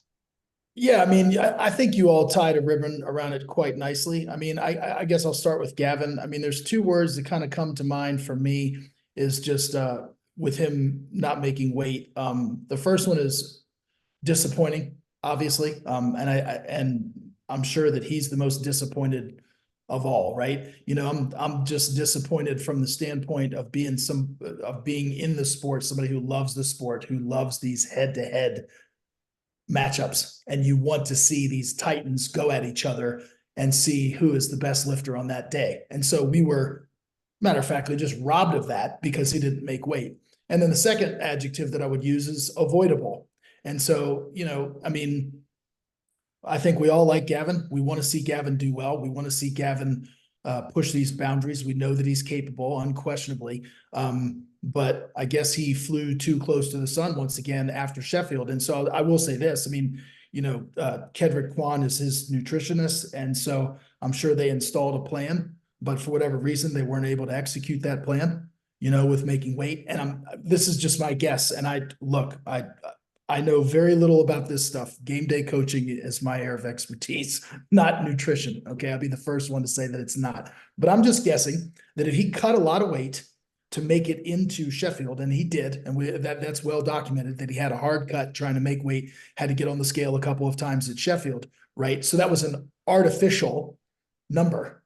And so immediately after, you know, you rehydrate and you recomp and so forth. And then in the days and the weeks after Sheffield, your body kind of renormalizes, so to speak. So presumably he, I guess, knew that he was going to kind of have to do this again and just wasn't able to get down to the spot where he needed to get. So again, disappointing, avoidable, missed opportunity for him, really, you know, because he puts himself in a situation where he can't go head to head against Brandon and therefore essentially disqualifies himself from the opportunity to qualify to make the national team. Now, having said that, he had a good meet. He totaled 895.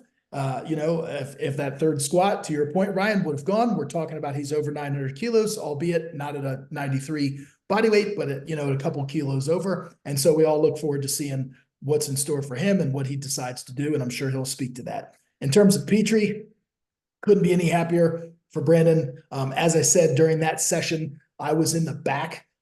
Marcellus was out front. I was warming up all of Marcellus's lifters. So that was Chris Perez, Ashton, and Brandon. And I was back there and I was in charge of getting those guys ready. And so it was really wonderful to work with those guys for the first time. Second time I'd work with Perez, but first time with Petrie. And of course, we'll get to Ashton. And I thought Petrie just executed really well. He did what he needed to do. I understand that his prep was met with some challenges in terms of injury, but he and Marcellus put a plan together, gave us a little scare on that final deadlift. I will say this to everybody who's listening.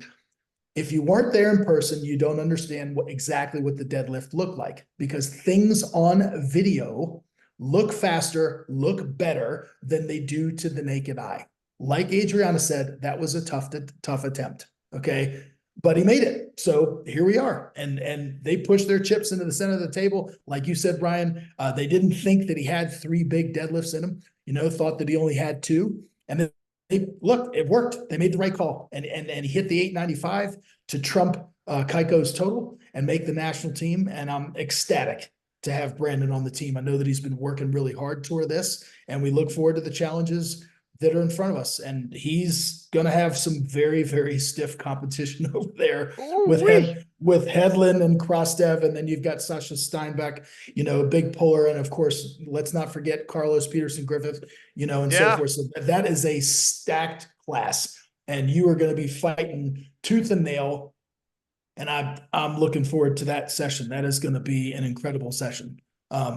I can't wait. Attempt selection, of course, and execution. You hear me say it all the time, but it is going to be at such a premium. You cannot miss, going into that competition. And so I'm ecstatic to have him on the team and looking forward to it.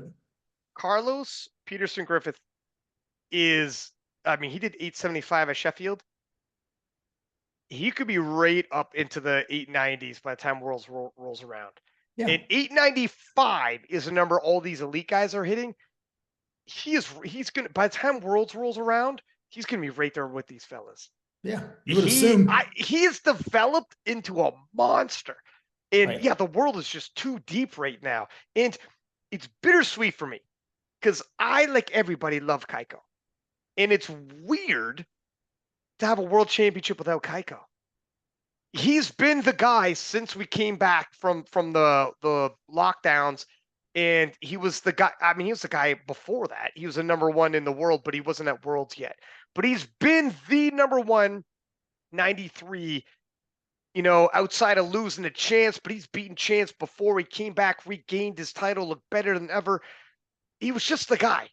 And it's weird to not have him at Worlds. Having said that, it's bittersweet because the sweet part, it's not a bad thing to have new faces as well and give someone else an opportunity. And a guy like Brendan, he 100% could be a world champion. Mhm. He could be that guy. And there has been a lot of hype on this young man from himself, from his team. And I am not opposed to a guy sticking his chest or a lady being boastful as well. I love someone who calls his shots and be like, I'm going to do this, I'm going to do that, etc. There's been a lot of hype on Brandon, and I've bought in, and I think a lot of people have.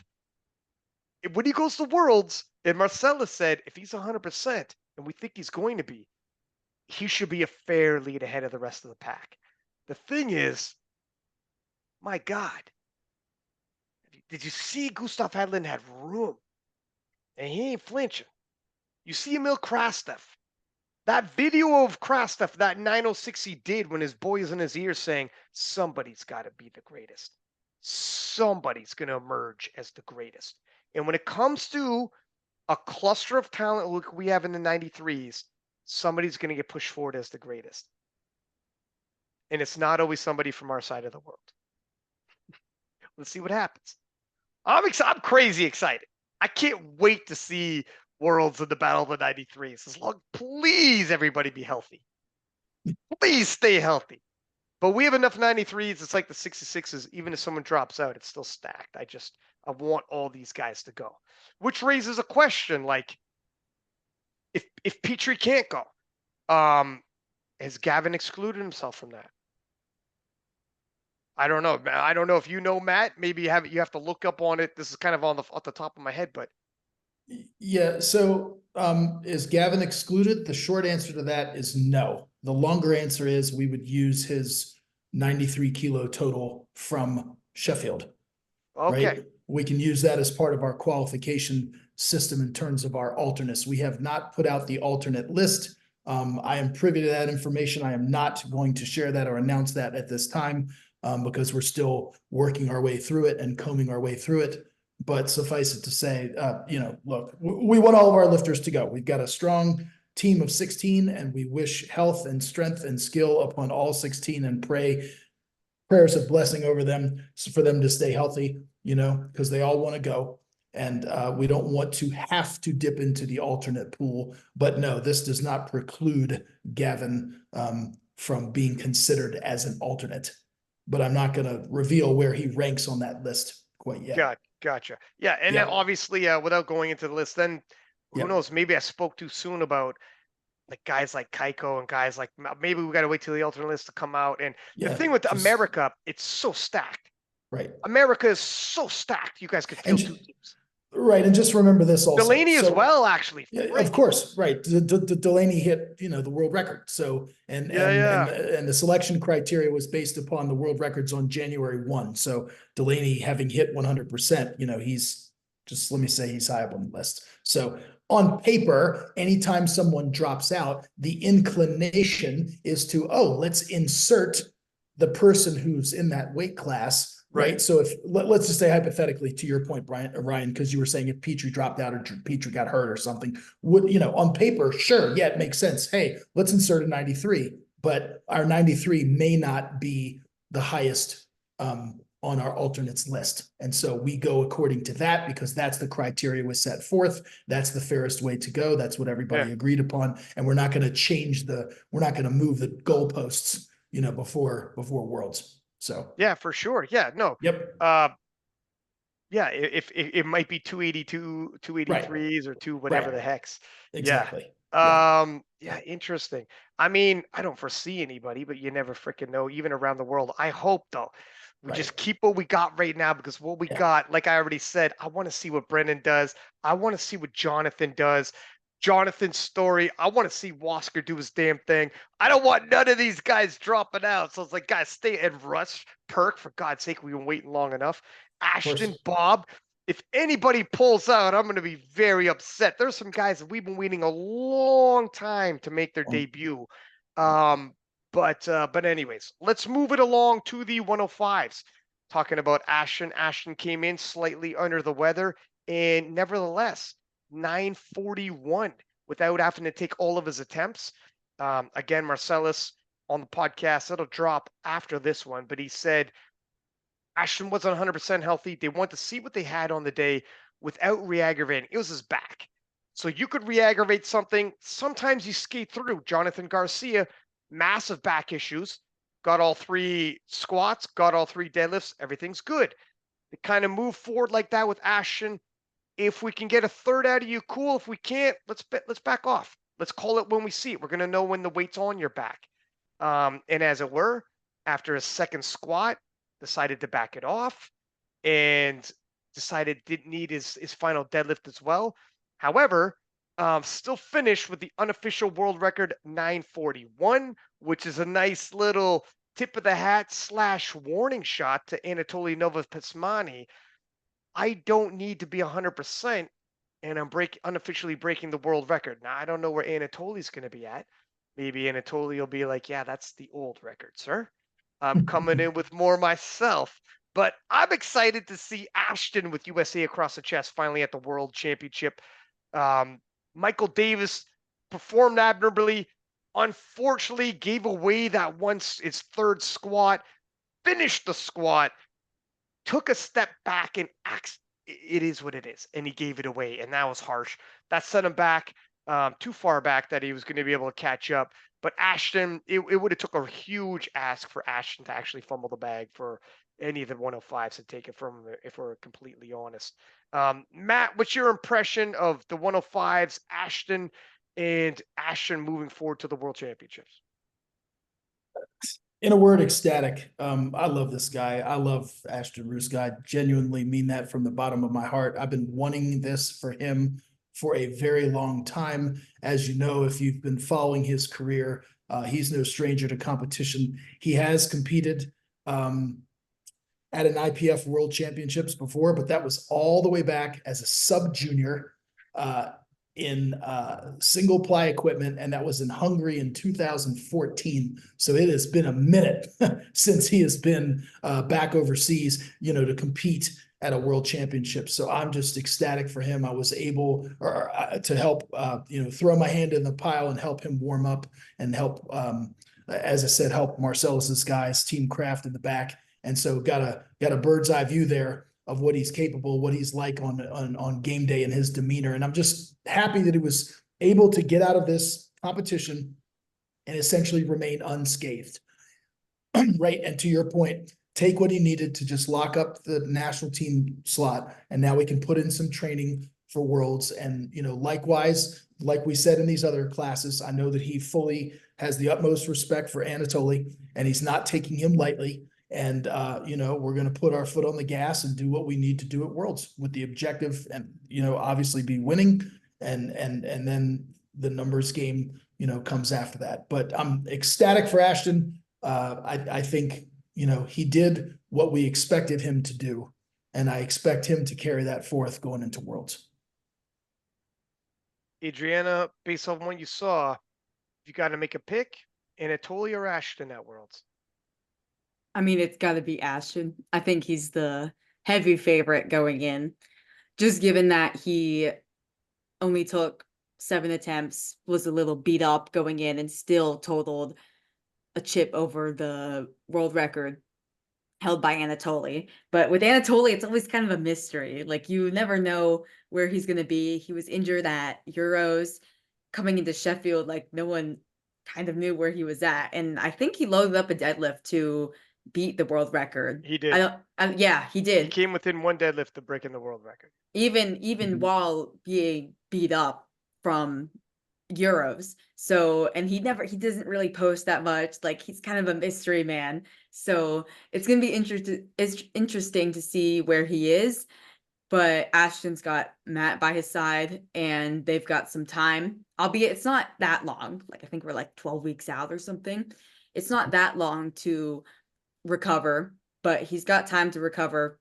And the fact that he put up 941 while being beat up, while only taking 7 attempts, he's going to be the big favorite. And I'll say it was really exciting to see him lift in person. I've seen him lift before, but this one, he was like a madman, and he Yeah. always is, but he's like super hyped up. And I think he's just showing he wanted to shoot a message to Anatoly, given that we all saw the Anatoly call out, like calling out Ashton, which is kind of uncharacteristic for him, but it made it interesting. And I'm excited to see the two clash at Worlds.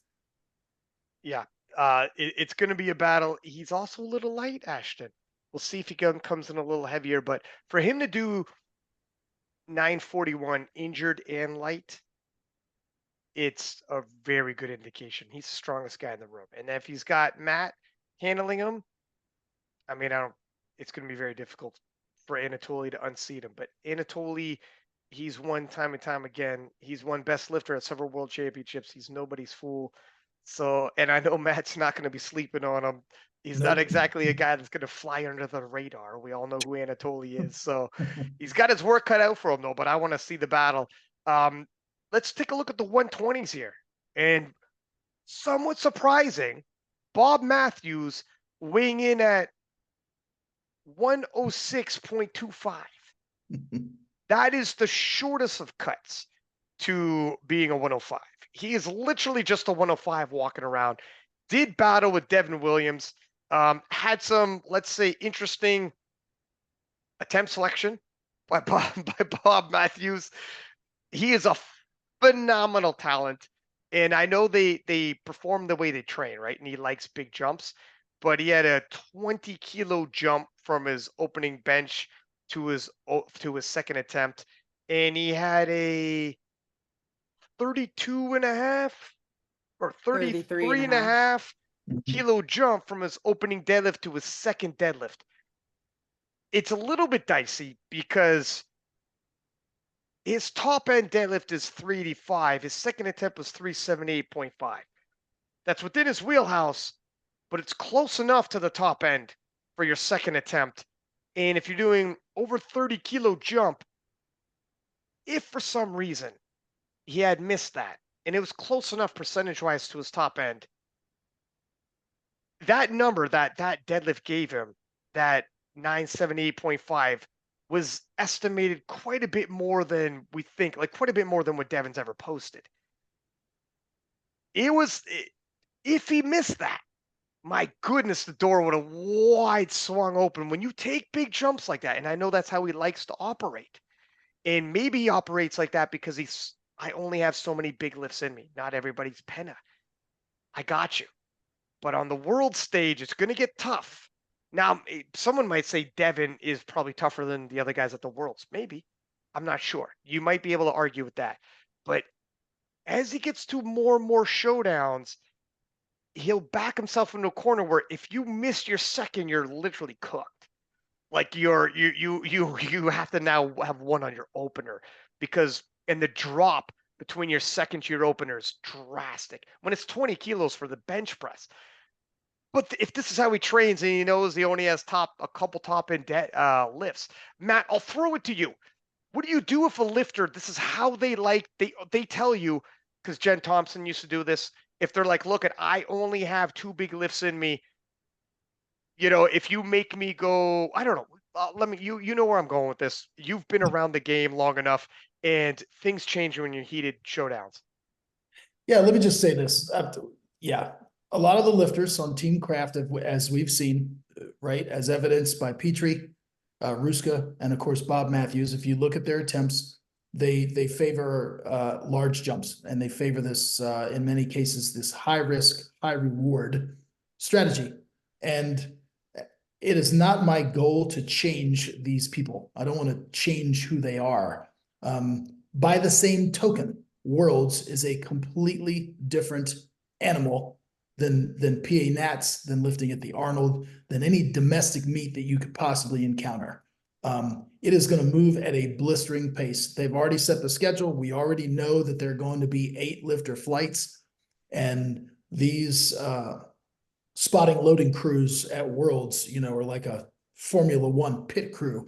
They move so quickly. So those flights are going to move very, very fast. And you couple in the travel with that and so forth, and the stakes, and, you know, what's at stake in these meets, and it changes things. And so that's a long way of saying that I look forward to working with these guys and to collaborating with Marcellus, with these lifters, and strategically installing game plans that takes all of that into account.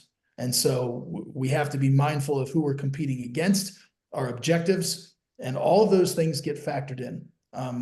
And I'll just say this: Worlds is not the place to be reckless and to take huge risks, because the single most important thing is to secure the W. And I know that I can speak for Petrie and Ashton and Bob. That is at the forefront of their minds. So again, not trying to change who they are, but we need to be mindful of strategy. And I'll just kind of leave it at that. So Bob's performance was outstanding. You know, he did what he needed to do. I think this was a closer battle in many ways than people had thought. I mean, Dev Williams showed up and showed out, man. He had a phenomenal meet, totaling 955.5. Like you said, if Bob had missed that big jump on the second deadlift, it's like the door swings wide open. But Bob executed at a high level. He did what he needed to do. He wanted to get out there and kind of like, you know, put the hammer down with that second deadlift. And that's essentially what he did. And I think at that point, kind of reading Dev's body language in the back, he kind of knew like, okay, that's, you know, that now it's too far. So let me just put something on the bar for the third one.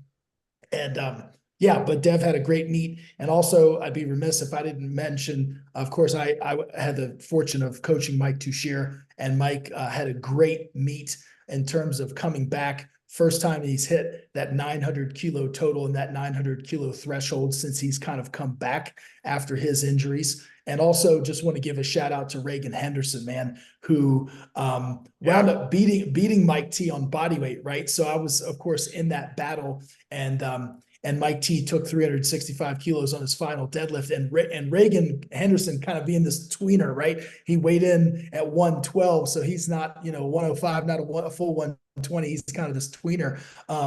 He came off after his second deadlift and knew that he had something big left him. And I didn't know that he had 27.5 kilos. So it's that, you know, but we put on the bar what we thought Mike had and what he could definitely make, because we didn't want to make it any easier. But shout out to Reagan. He hit a huge deadlift, you know, with and beat Mike T on bodyweight. So that was just awesome for both of those lifters. But at the end of the day, it was the Bob Matthews show, and really looking forward to going over to Worlds and seeing what Bob is capable of against, you know, some tough contenders, presumably Tony Cliff from Great Britain, and some heavy hitters. So looking forward to it. Yeah, I am so grateful Big Dev came over. Yeah, and for made sure. this Big Dev made this exciting enough. It kept Bob honest. It kept Bob to the point where when he did load up, take big jumps, it made the pressure. You miss this, you're done. You understand? You're done. And when that is the case, you're watching as a viewer and a fan like, oh my God, he has to hit this. Right. Without that, it becomes, yeah, whatever. If I miss, whatever. Right. That's not fun. Big Dev made it fun. Big Dev did his job. He said, I'm going to come over, I'm going to push him. And he got some spotlight and he got some kudos for it. I'll echo what you said about Bob. He's like Ashton. I've been waiting for this guy. Yeah, We've for been sure. waiting for you. Welcome, King. Welcome back. Or welcome, just period, not back. Can't wait to see Bob at Worlds and see what he does. Adrienna, Bob said afterwards in an interview I did for White Lights Media with him, 70% chance after Worlds he's going to 105 and he's going to clash with Ashton. Question right now, I'm going to ask both you guys, but I'm going to throw it to you first, Adrienna. Who's the favorite? Not who's going to win. Who's the favorite if they're to clash? Ashton or Bob? I think Bob, but it's tight because Bob just put up 978.5. And I'll throw in that also matches Dennis Cornelius's world record. And that matches the highest total we've seen in the 120s, minus Rondell, of course. So it was a great performance from Bob. But yeah, I'll say that Bob, I think he's gonna go to Worlds as a 120 because it wouldn't make sense to come back down. We talked about this. Like, it wouldn't make sense. Go to 120. You're the favorite, albeit you've got a strong cast. You've got Tony Cliff, of course, the reigning champ. You've got Etienne El Chair from Lebanon, junior world champion, and he's been putting up some really crazy numbers. Ridiculous I honestly think this might be maybe not super close, but I think it could be closer than people may think, especially if they don't follow Etienne on Instagram. Lebanon's not super well known as a powerlifting nation, but he deadlifted 402.5 in the gym. Now, I don't know his body weight, but it was clean too. And he put in his caption, "This prep is personal. I will put Lebanon worldwide. I suggest you bring your A game." And whoa, what is he thinking? So here's the thing. When US gets cocky and they start talking like they talk, I'll bump it out there. Other nations that are prideful nations are not going to take kindly. They're going to be like, okay, I'm gonna rain on your parade. Yeah, and Etienne, I'm just really excited to see what he puts up. I think he just aged out of the juniors. He was at the junior world championship last year and he won. So I'm excited to see what he puts up. And then Monty Mo, he put up 937.5 at we'll talk about it more later. We're kind of spoiling our own podcast, but he put up 937.5 in his debut to the class. So he's going to be eating into it, going to be gaining more. So Bob's the favorite, but it's not like everyone else is just at 900 kilos and he's way ahead. And the attempt selection is going to need to be on point. And of course, Matt's going to be the head coach there. But I think watching this meet where you talked about the deadlift, I think even the 20-kilo jump on bench was kind of dicey. Oh, that 20-kilo jump on benches. And wild. The fact that he had to make changes to, and this is no disrespect, like he did phenomenally, but he had to make changes to adjust to the bench rule, first of all. Second of all, 240 is matching his best that he's done in competition prior. So it was dicey, and it could have made it like a big upset if he were to miss that second bench, miss the second deadlift. I don't know. It could have been dicey, and Devin was right there.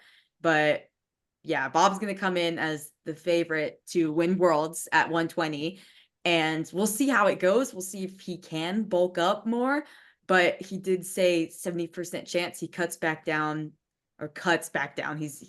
He weighed in at 106. Like, that's hardly a cut, but he comes back down to 105 to battle out with Ashton on the biggest stage in powerlifting. And I think he'll be the favorite. Yeah. To your point with the 20-kilo bench jump, he moved to 240. He missed 245. Like, we were right at the top end. It was hard. There. It wasn't an easy bench. We were right there at the top end. I mean, look, 245 is too much. 240 was, that means he was right at the edge. He jumped 20 kilos to the razor's edge. If he missed that, if this is Lithuania and there's just a small, didn't sleep as well, time zone, the travel, whatever. You do that at Lithuania and you lose 20 kilos off the top. That's how you get an upset.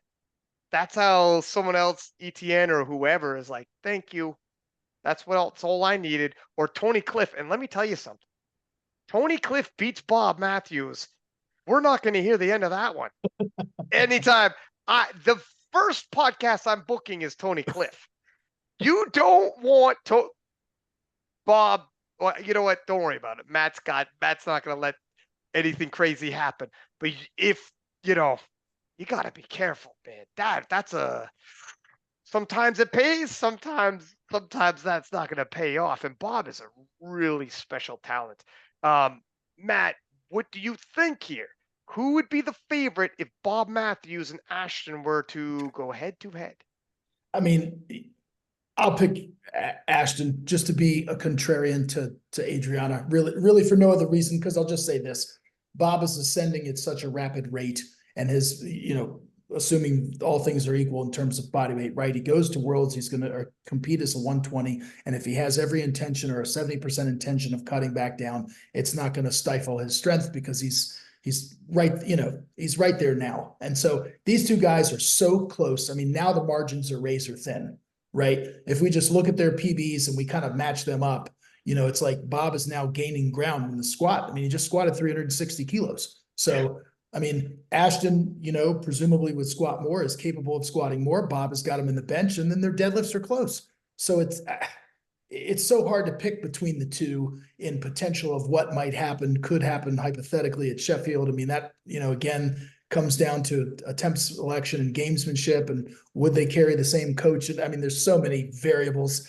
that we could make an entire podcast out of that. So these two guys are just tip of the spear athletes. Love Ashton, love Bob, thrilled that they're on the team. Let me just say this to the rest of the world before Jurns Kingamo chops this soundbite up and puts it out there, okay? You're not going to get any sweep talk from me or any of that kind of stuff. I am glad that Team USA is supremely confident. I want them confident.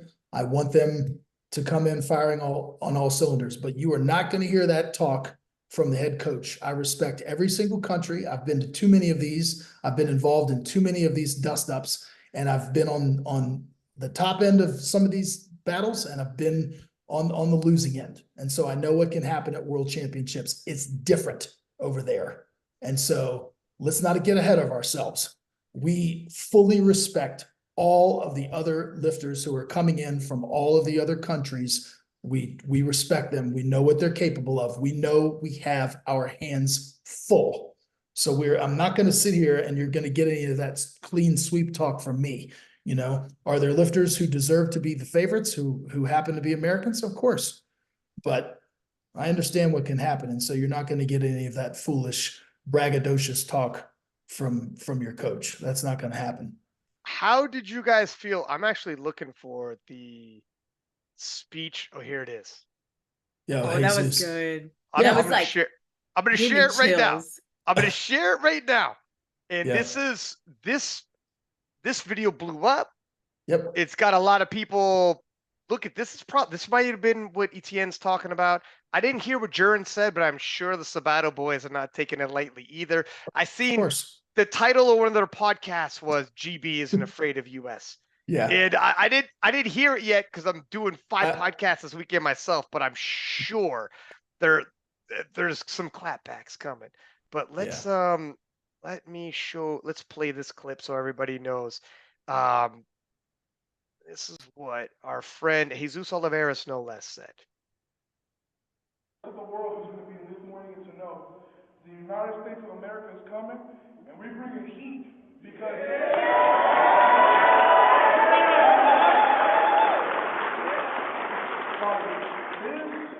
this is the stuff that I feel a lot of us as little kids going through whatever we went through have dreamt about, is to go out there and represent our nation, right?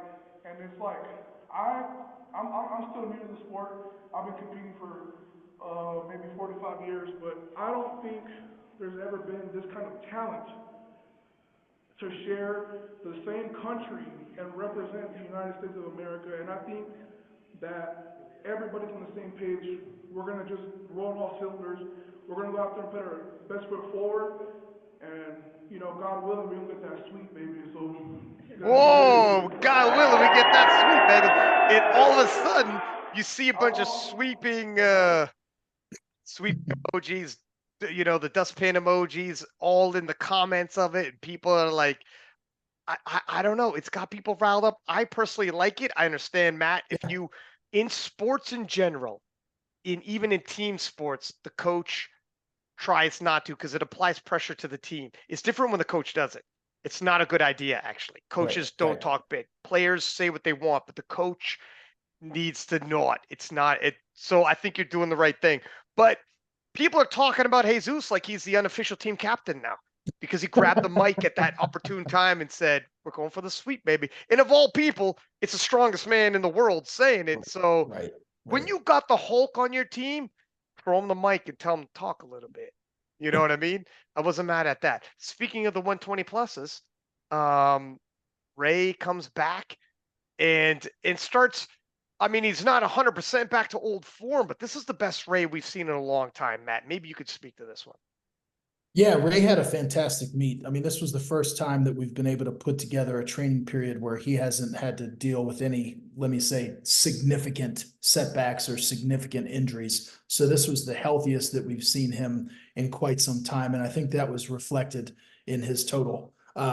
You know, he had a really good day, went 8 for 9. I think, you know, we were projecting about 5 kilos higher in the squat. Our top end for the day that we thought we might take would be 465 kilos, which is 1023, or 1025, I should say. We didn't take that only because on his second attempt, if you notice, he almost paused about a third of the way down. So as he started sitting, he paused, and I'm like, what the heck's going on? When he came off the platform, he said that he was cramping. And so that was kind of the rationale that we took into his third attempt. We just took that 15 kilo jump to 460 instead of going the full 20 to 465. Bench press, honestly, that was on Ray. He admits it. That was just an error in execution. The bar path and touch point wasn't right on his third bench. I mean, he definitely had the 10 kilos there. And then quite frankly, he surprised me in the deadlift. The third one was easy. I think we left some weight on the platform there, but these are good problems. They're not problems, but they're good, you know, problems, if you, in air quotes, if you want to call them problems to have. You know, we were hoping that he could be somewhere around that 1050 mark. And, you know, had he made the bench, we would have, and, you know, squatted a little bit more, we would have been on the north side of 1050. But this was a fantastic meet for him. Happy to have him come back, execute at a high level, make 8 attempts, build some momentum. More than likely, his next stop is going to be the NAPF championships, which are in Arizona, and in August. So, you know, he's been kind of chilling this week, kind of licking his wounds, and we're getting back after it tomorrow. And yeah, I mean, this was kind of, you know, if you look at the totals, he essentially kind of ran away with it. You know, Pablo was there, and you know, Pablo missed about 4 lifts, and so totaled 950. And so, I mean, this was kind of Ray's competition to lose, if you will. But just nice to see him execute the way that he did. And so couldn't be happier for him. You know that he's a showstopper. I mean, when he comes out to squat, you know, anytime he loads up 1,000, you know, it's must-see TV. The room is on their feet, and it's just good to see legends like Ray Williams and Mike Toucher and so forth competing at the same competition. It was great. Here's what I liked about Pablo. He came in this, and if Ray wasn't 100%, he might have an opportunity to spring an upset over a guy, a legend in the game like Ray Williams. Right. So he came in this guns blazing, thinking, let me see what we got. Let me see what Ray's got. You never know. Ray's getting older. If he's at all injured, there's a possibility. Pablo missed his opening squat, jumped up 20 kilos anyways, hit 390, jumped up another 15 kilos, hit 405, and probably ended up where he wanted to end up in terms of the squat. I'm okay with that. As a matter of fact, like usually jumping up 20 kilos is dicey, but if you're telling yourself, because you missed the opener, but if you're telling yourself, if Ray's at all vulnerable and this is my opportunity and I get a national team championship, I could get a spot. It won't be the Worlds, but if it's an NAPF, whatever, I got to make a play here. You have that conversation with your coach. We're good. It's going to get risky. I am willing to get risky. Hold serve. This is where things started falling off for him, though, in the bench press. So we left squats probably where he wanted to be. It's in the bench press. He hit 215, could not secure 501, 227.5 despite 2 attempts, and that greatly set him back after the bench press. Going into the deadlifts, he was pretty far gone back. I mean, Ray just because Ray had one of those days. He ended off. The deadlift was there. Everything was there. Even a late charge. I mean, he needed Ray to fumble the bag and not be 100%, and then he needed to go 9 for 9 to spring an upset. And left squats probably where you wanted to, but after the bench press, pretty much any kind of heroic come from behind wins were not going to happen. Lugo, Tristan Nazarod had a nice little tilt, resuming their rivalry. Tristan only this time in the 120 pluses. Tristan got the W there. Adrienna, what did you think about the 120 pluses? Yeah, I mean, this is one of those classes where they weren't vying for a World's team spot realistically, because Jesus had put up 11-13 at Sheffield. So if Ray was at his absolute best, then that could have been for contention. But as we know, Ray hasn't been at his peak in a while. And with Ray coming in, it was just really great to see him, as Matt said, have some positive momentum, like kind of be healthy at least. And he put up a total 1037.5, and he's been kind of around like the 1000 kilo mark, which is a like phenomenal total, of course, but he's been around that mark the last couple of years. So it was great to see him like bounce back from those meets and be healthy going in. And that 1000-pound squat, or it was a little over 1000 pounds, but that was exciting to see. I mean, there wasn't really a super big crowd because it was the last day, but the crowd that was there had so much energy in that room for the third squat. And I guess for the session in general, just because it was all the big boys, they're lifting a lot of weight. But that squat, that was really cool to see in person.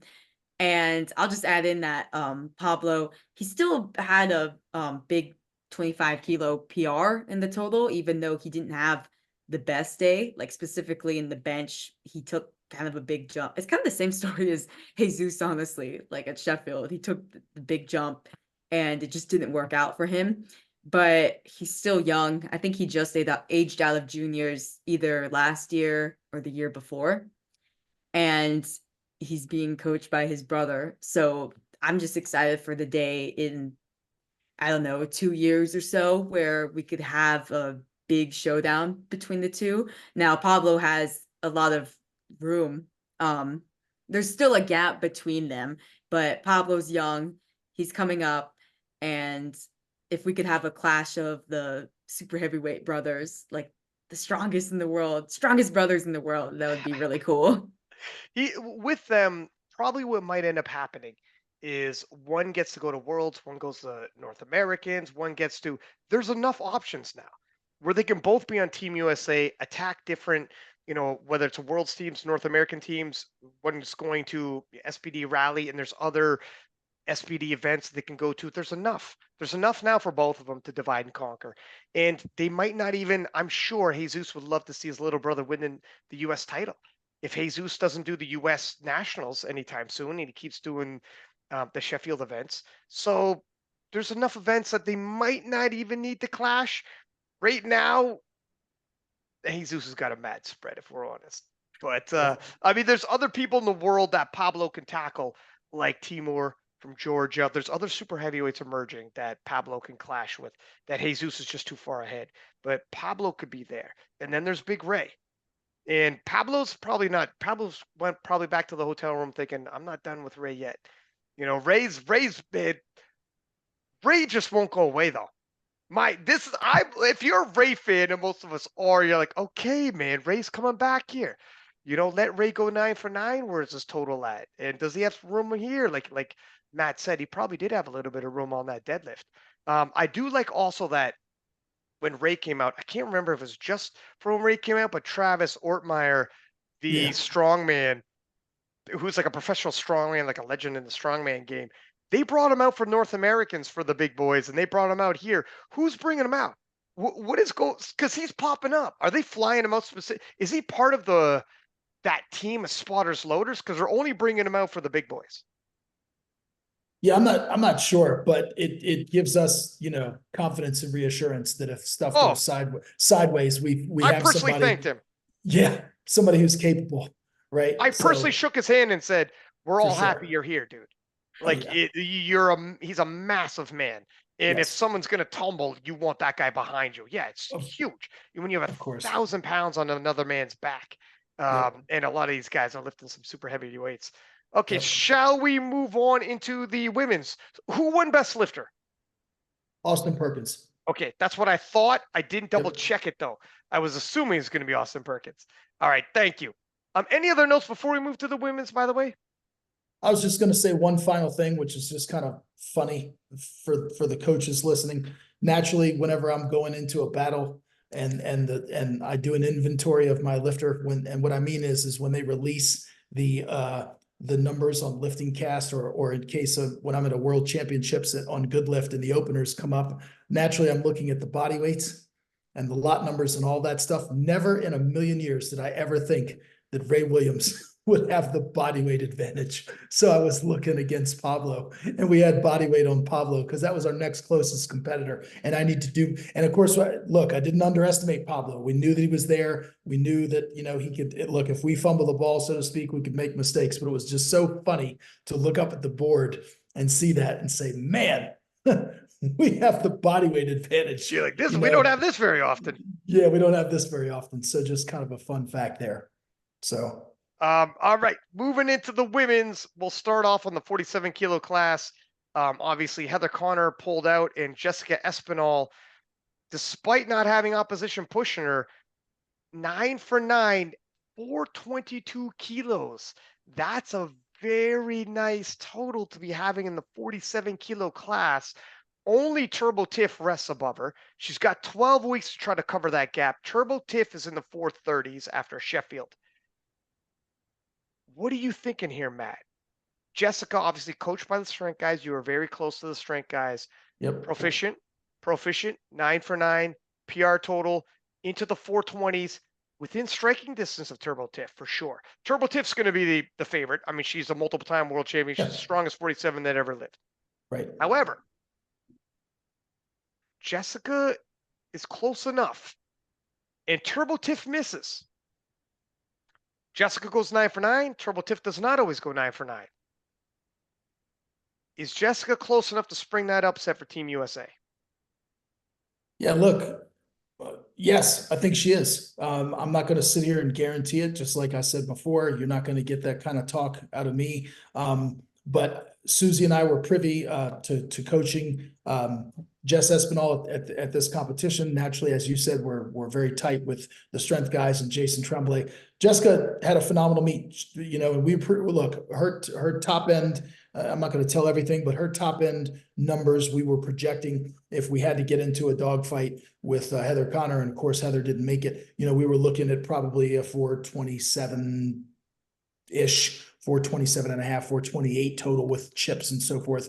You know, if she were to hit all of her 3A attempts, as we say, but we didn't need that. We didn't need to stretch that far, and she still put 4.5 kilos on her total. Right, her previous PB total, I believe, was 417 and a half. She totaled 422 because she hit the 182 and a half deadlift at the end, and it was good because at this body weight, it is hard to put these massive chunks on your total. And so there's more meat on the bone, as they say, in all of these lifts. And I fully anticipate Jess putting together a really nice prep and being right there. And I feel like we can go toe to toe with Turbo Tiff, where she's not far. You know, should Turbo Tiff, you know, or Tiffany Chapone be the favorite? Absolutely. But don't slip because we're right there. And Jessica Espinal has a habit of executing at a high level and making a lot of attempts. And so I'm really looking forward to having her, you know, on the team in Lithuania. Turbo Tiff, because she's so strong, Yep. she's got a spread on the other 47s. If you can make it close enough that it's a dogfight, and that's what you need. Yep. Turbo Tiff does not have the consistency of hitting lifts that Jess does, but it's got to be a dogfight for it to count. I know I'm not. I'm preaching to the choir. I'm talking to the GOAT game day handler. Sorry, the BOAT go day handler. Okay, but if it's close, if you're both batting around 430 on the day, it's only 8 kilos away. She can throw on that. Jason Tremblay and strength guys got to do their job. Yep. Or I think it's actually Tori LePerrier. Is it Tori? Yeah, they co-coach her. Yeah, Tori and co-coach Jason. her. Okay. Yep, they co-coach her. And look, let me also say this. We had planned on going up to 185 kilos on her third deadlift. We had that was our projected third attempt. But we took 182.5 because the 177, didn't look as up to snuff as we would have liked. And so we said, hey, let's take the low-hanging fruit here, the lower number, and just ensure that you have a PB total and wrap this thing up and punch our ticket and move on. So as I said, there's more there. I mean, she's capable of more in every lift. And so let me ask you about her body weight. She had posted about it in her stories, and just on here, it was a little low. Yeah, she did come in a little bit lighter than we would have liked. I mean, Jessica has no issue making weight. That's not going to be a concern. She's, and conversely, we know that Tiffany Chapone does have a habit of cutting significant amounts to get down. So that's another, stack that in the plus column for us as well. But ideally we would like Jess to be a little bit heavier, but we'll see what happens with that international travel. I don't think she did this intentionally, but yeah, she was a stitch light. And I think that's reflected in her performance in terms of those top end numbers, because we would have liked to have taken a little bit higher numbers in each of that in each discipline. But that's what happens when you're a full kilo. Yeah, sorry. It's a big deal. So yeah, full kilo, 2.2 pounds body weight when you're that small a human being. Right. That'll impact some lifts. Yeah, you get her back up to where she should be, and it could be right there. What do you think, Adrienna? I agree. I think Tiff is the favorite. I mean, she's the defending champion. I think 3-time world champion, and she's got the higher total, and she's very strong. Like, she's got the world record squat, world record bench, but Jess is going to be right there, especially if Matt said that their high end for the day was around 427.5. That's right there with Tiffany. And as we know, sometimes Tiff doesn't make all her attempts. You could see her jumping to a world record squat and then missing it, like even on her second or third attempt. And Jess doesn't miss. And I'll add in that, yeah, she is eating into the class, presumably, like, given that she weighed in at 46. And I know that she has been has had trouble trying to eat up so that she's actually at 47. Because like you said, the full kilo is a good bit percentage wise at this body weight. So she will have the advantage over Tiff of like eating into the class versus having to make a big cut. And she will have the last pull. Between the two, of course, there's the Canadian who I don't quite remember her name. Yeah, or at least she's got a big deadlift on her. So she could be in that conversation too. But between at least Jessica and Tiff, Jessica is gonna have the last say. So I could see her, just depending on where Orly is, just loading it up. Like, what do you have to lose if you've already potentially secured the podium placing? Just loading it up, see what happens. And I've seen her hit a big deadlifts in the gym. Aurélie, coming out of the juniors, her progress is fast, and if a firefight happens between number 1 and number 2 and they push each other too far, that's where the big deadlifter can maybe shake up. If somebody starts faltering, I mean, she forced Heather last year to pull 200 kilos to get into third place. Just to stay on the podium, yeah. Yeah. And then O'Haley went in the back and pulled even more because her progress as a junior is just crazy. I also wanted to say how crazy it's going to be Heather not being at a Worlds. Yeah. I can't remember. Yeah. Holy smokes. Wait a second. When's the last time I didn't have Heather Connor at a Worlds? 2021 she missed. But I mean 2019, 2018, 2017, right? 16. Wasn't she at all those? I think she wasn't at 2022? 18. She missed 18? Okay. But your point stands, like she's It's crazy. almost always in the mix. It's pretty freaking crazy. Again, like, sports keep rumbling forward, right? It's just weird to see things like this eventually happen. It's just freaking nuts. I don't know. Anyways, I'm feeling old. Let's move on. 52 kilo class. Wow, Megan Hurlburt. A lot of questions around her coming into this. This was actually her 52 kilo debut. Debut as a 52. And talk about a debut she had. 453, instant contender in the 52 kilo class at the world stage. Neck and neck with Noemi Alibert. She's not only a podium favorite, what colors her medal is yet to be decided. I mean, she's right up in the mix. Megan Hurlburt went from 0 to hero in the 52s. Literally not a single data point as a 52. And talking to Marcellus, podcast hasn't dropped yet, but he was saying that's one of the challenges they had with attempt selection. He's like, I know what she is in the gym, but I also know she's never lifted as a 52 ever. And they stepped in, slightly overstepped on some of her lifts, the third squat, but he said, I wouldn't have known what her top end squat was unless we did. Now I know it's between 170, 175. All right. Well, at least I know it's around 172, which he needs something to glean from than going to Worlds and be like, I don't know, it could be 180 for all I know. And that'd be a mistake, but he wouldn't know until you load it. So this was good from a standpoint of collecting data points. Did the same thing on bench, loaded up 100. 105, why not? We don't know. We don't know what you are at 52 compared to what you are in the gym. 105 is too much. Now, Marcellus, and of course you, Matt, know, fine. It's between 100 and 105. Cool. We know, though.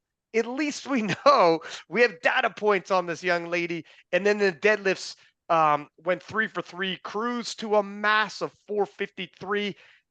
Marcellus has got one. Team USA has got one. She's special. She's a special 52. And she's probably too far back from Evie, but she's right there with Noemi. And let me tell you something. Evie's not staying at 52 much longer. Maybe one more year. Megan just arrived. If she can hang in there in the 52s and keep this up, this could be a future world champion. She'll have Noemi to deal with, but she might be able to deal with her. We'll have to see how it goes. It's going to be some great Titanic battles in the 52s like there always is. Other people will emerge. I ain't naive, believe me. Just like Megan has emerged, other people will emerge. But this is exciting to have a contender like her in the mix. And the possibility of becoming a possible world champion moving forward. Adrienna, what do you think? Yeah, I think this was a great showing from Megan. They were precise on the body weight. She weighed in right at 52. And yeah, even though we saw that she made weight, it was still a question of how much of a hit does that take to her lifts? Like we've seen people do big cuts and their total comes way down. But I think this was still a PR total for her, even though she had to make that cut. And she's got Marcellus by her side. Marcellus is, I mean, he did Wasker's cut. He's done many people's cuts. He's kind of one of the guys to go to in terms of cutting down and keeping that level of performance. So obviously Evie is going to be the big favorite going into Worlds, just because like she's a phenomenal talent, having cut down. But I think this will be a really good battle for the podium between her, Noemi, and then also Megan Lee Smith, who put Megan Lee Smith, that's right. She put up 449.5 at, I think it was New Zealand Nationals. You're right. I So was sleeping on her right there. I forgot about her for a hot minute. Thank you for getting that out there before this drops. yeah, you don't Yeah. want to make anyone mad, Yeah. but the spread between them is so tight. Like I think that's like just 5 kilos between the three of them, and that's like nothing. That's one missed attempt. And Megan also, the squat was really phenomenal to see. That's just, I think, like 3 kilos under the world record squat. So we could see a squat battle too between her and Plume Deckers. So it's gonna be exciting to watch. And she's not like some junior coming in and who's made just a ton of progress. She is in the open. I think she's like 32 or so, and she's a mother Born of in five. 92. Yeah, she's a mother of five as well. Mother of I 5? think it's 5. Yeah, I think I saw that on this. She's definitely a mother. So it's not like she just doesn't have anything else going on and just solely focuses on powerlifting. She's got a Damn. lot going on. She got too And much she's going just on. yeah, and she's just a phenomenal talent. Yeah, and I also want to say before I throw this to you, Matt, uh, Vanessa coming in on third, or sorry, in second, and Jamie Fisher had to missed her third squat, missed her opening bench, and then missed her Right. third bench. So she ended up falling back a little bit. Jamie having won nationals before, and Leah Goldring, who came in roughed up, all types of injuries, and did a Titanic, really turned it around in the deadlifts, surprisingly turning it around in the deadlifts, and almost saved her day loading up for the podium in her final pull. Talk about a late charge at the end by Leah, part of a lion on her. That was actually fun to see, because just when you thought like, well, she's having a terrible day, she's injured, missing lifts all over the place, and all of a sudden deadlifts roll around, and the other ladies on the podium are like, "Excuse me, one of us might get bumped off here." So that was pretty exciting. But Matt, what are your thoughts here? Because you're going to be the national team coach. You got one. Yep. You don't have a lot of data points. What do you Yep. glean from this? What are we looking at? What are you anticipating from Megan? Well, this is an important data point to use, as you said, because her first meet at 52, barely made weight. I will just remind Megan, and this is not, look, you got to make weight at Worlds. And so if you don't make weight at Yes. Worlds, if you don't make weight, you do not, I repeat, do not get to compete.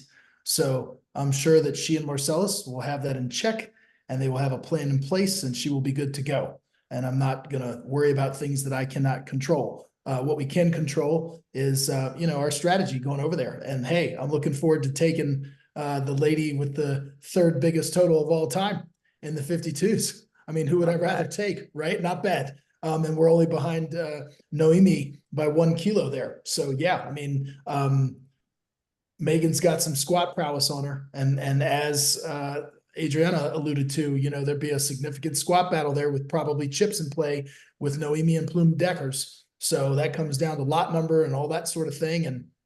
And look, if we can squeeze out some more on the bench and she has good prep, I mean, I see no reason why she won't be north of 453 kilos going into Worlds. So just thrilled for Megan, happy to have her on the team, and really looking forward to locking horns with these other ladies. Yeah, it's the 52s is it's an absolutely stacked division from all over the world now, and 2 of them coming out of New Zealand. So we'll see how that shakes up. And all eyes on Evie Corrigan. She's going to make another run at 52, but she's open with it. She's not staying at 52 forever. And her strength levels of 52 are getting so high, she'll be competitive at 57 when she goes back. This is a different Evie Corrigan. But anyways, I don't want to make this all about Evie. We'll move on to the 57s. Kate Johnson lifting unopposed, picking up a 6 for 9 day and grabbing the U.S. national title. Of course, the 57 kilo representative is going to be Natalie Richards, who posted up a monster total at Sheffield, but succumbed to Jad Jacob in that head-to-head. Jad Jacob turning into a bit of a world champion slayer, like we talked about before, misses out at Worlds. I'll check you at Sheffield.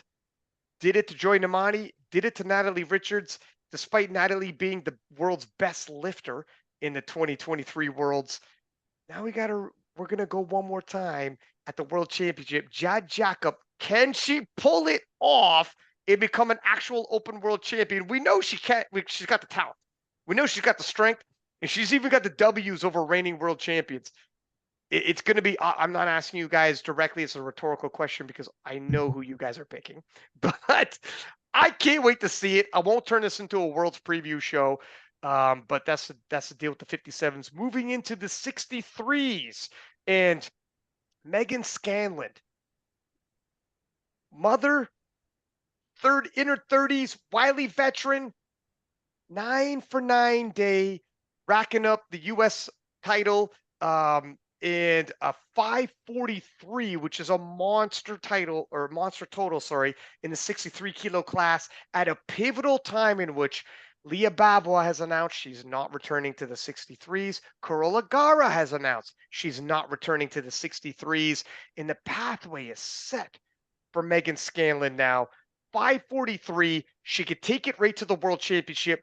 I believe she will be the favorite if we're looking at the Europeans, etc. She will have heavy opposition. It's by no means going to be a cakewalk, but we all remember when she won the World Championship, fell short of getting the Sheffield invite, has an opportunity to right that wrong and get that Sheffield experience. Anyone who's met Megan knows you're not going to meet a nicer girl. She's as stacked a resume in powerlifting as they get. A world champion. Would love to add another one. You got one here, Matt. Now, this is a bit of a battle between the strength guy, Celine Crum. A lot of hype on Celine the Machine. She took a lot of the podcasters off of her close friends. Matt, did you get taken off her close friends? Well, I wasn't on her close friends, but being tight with Jason, I was kind of privy to some of what was going on behind the scenes. So I knew that Meg was going to be in for a stiff challenge. So how did you feel about you being privy to all this? How did you feel about how it all unrolled? I think, look, and I'm tight with Kelly Mann, who is from Australia, Per for Motion. That's Meg Scanlon's coach. And so, look, I think Meg's 9 beats Celine's 9 at this current juncture. So Meg is just the stronger competitor at this point in time. Doesn't mean that it can't change. It just meant that I think Team TSG and Celine kind of knew, look, we probably are going to need to have Meg miss 1 and maybe 2 for us to kind of steal first place here. But Meg came out and executed exceptionally well, going 9 for 9. And I didn't know beforehand, but apparently Meg got really sick, like in the last 48 hours. I mean, she's talked about that in her stories on Instagram and so forth. She got violently ill and was throwing up and losing all kind of weight. You could see she weighed in a kilo light there at 62 kilos. And so I think her last 48 hours rolling into the meet were certainly less than optimal. But man, some strategic attempt selection. She had her husband right there, Brian, working with her, and they executed to a high level, and she made 9 attempts. I mean, they were really strategic, really surgical. She executed really well, and she fended off the strong charge from Celine. I think, once Celine kind of missed that 3rd squat, I think that, kind of really, I mean, then you're really in for some tough sledding, knowing how big Meg's bench, is and can be. I think Meg's bench is probably all the way back, even though she didn't bench what she had done before the rule change. I was anticipating more, but again, to Meg's credit, they took what was there, given the situation with her getting sick in the last couple of days. So yeah, so going into Worlds, I mean, look, we're talking about somebody who at 63 kilos has the 3rd biggest total at 63 of all time.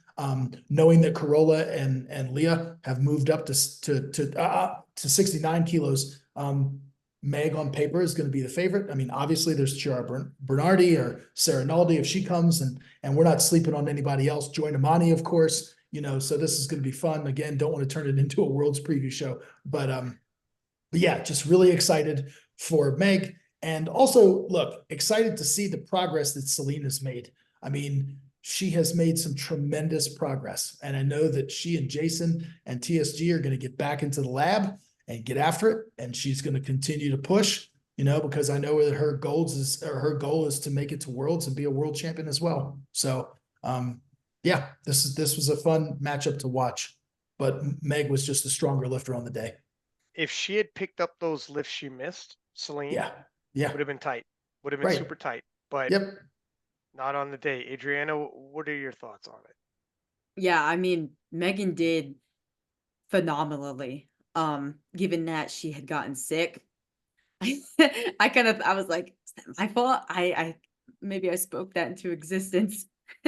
I had said maybe she gets food poisoning, and she did, but she did well to adjust given that. She had posted some of her lifts that she had hit prior, and I think she had hit a big like 202.5 squat, and they adjusted really well, saying like, I know I'm not going to be 100%. I know I lost some weight. I was sick.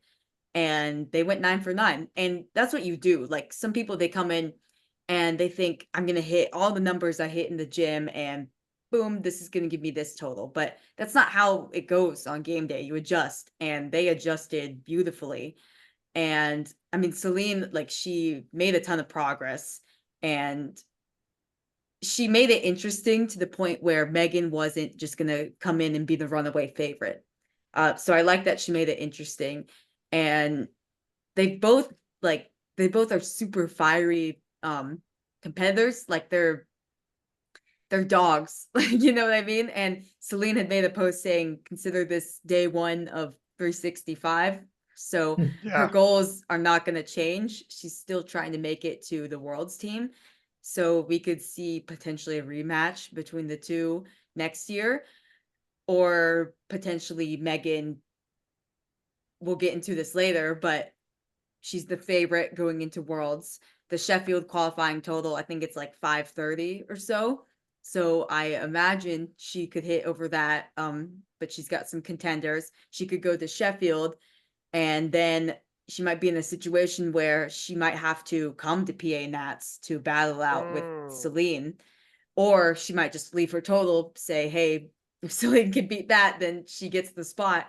So that's looking ahead way far.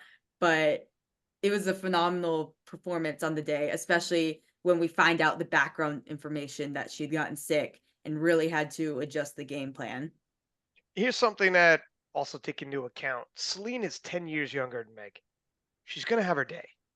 Oh, She's yeah. got to hang in the pocket. Where was Meg 10 years ago? She didn't accomplish any of this. Celine just needs to hang in the pocket, keep working. They were close. Celine picked up a couple of those lifts she missed. We're talking a toe-to-toe battle. She's not terribly far behind, and it's tough. But if this was if we took all those ladies from Italy and from around the world, Celine would have been on the podium somewhere more than likely. She's a podium threat. She would be vying for the gold maybe.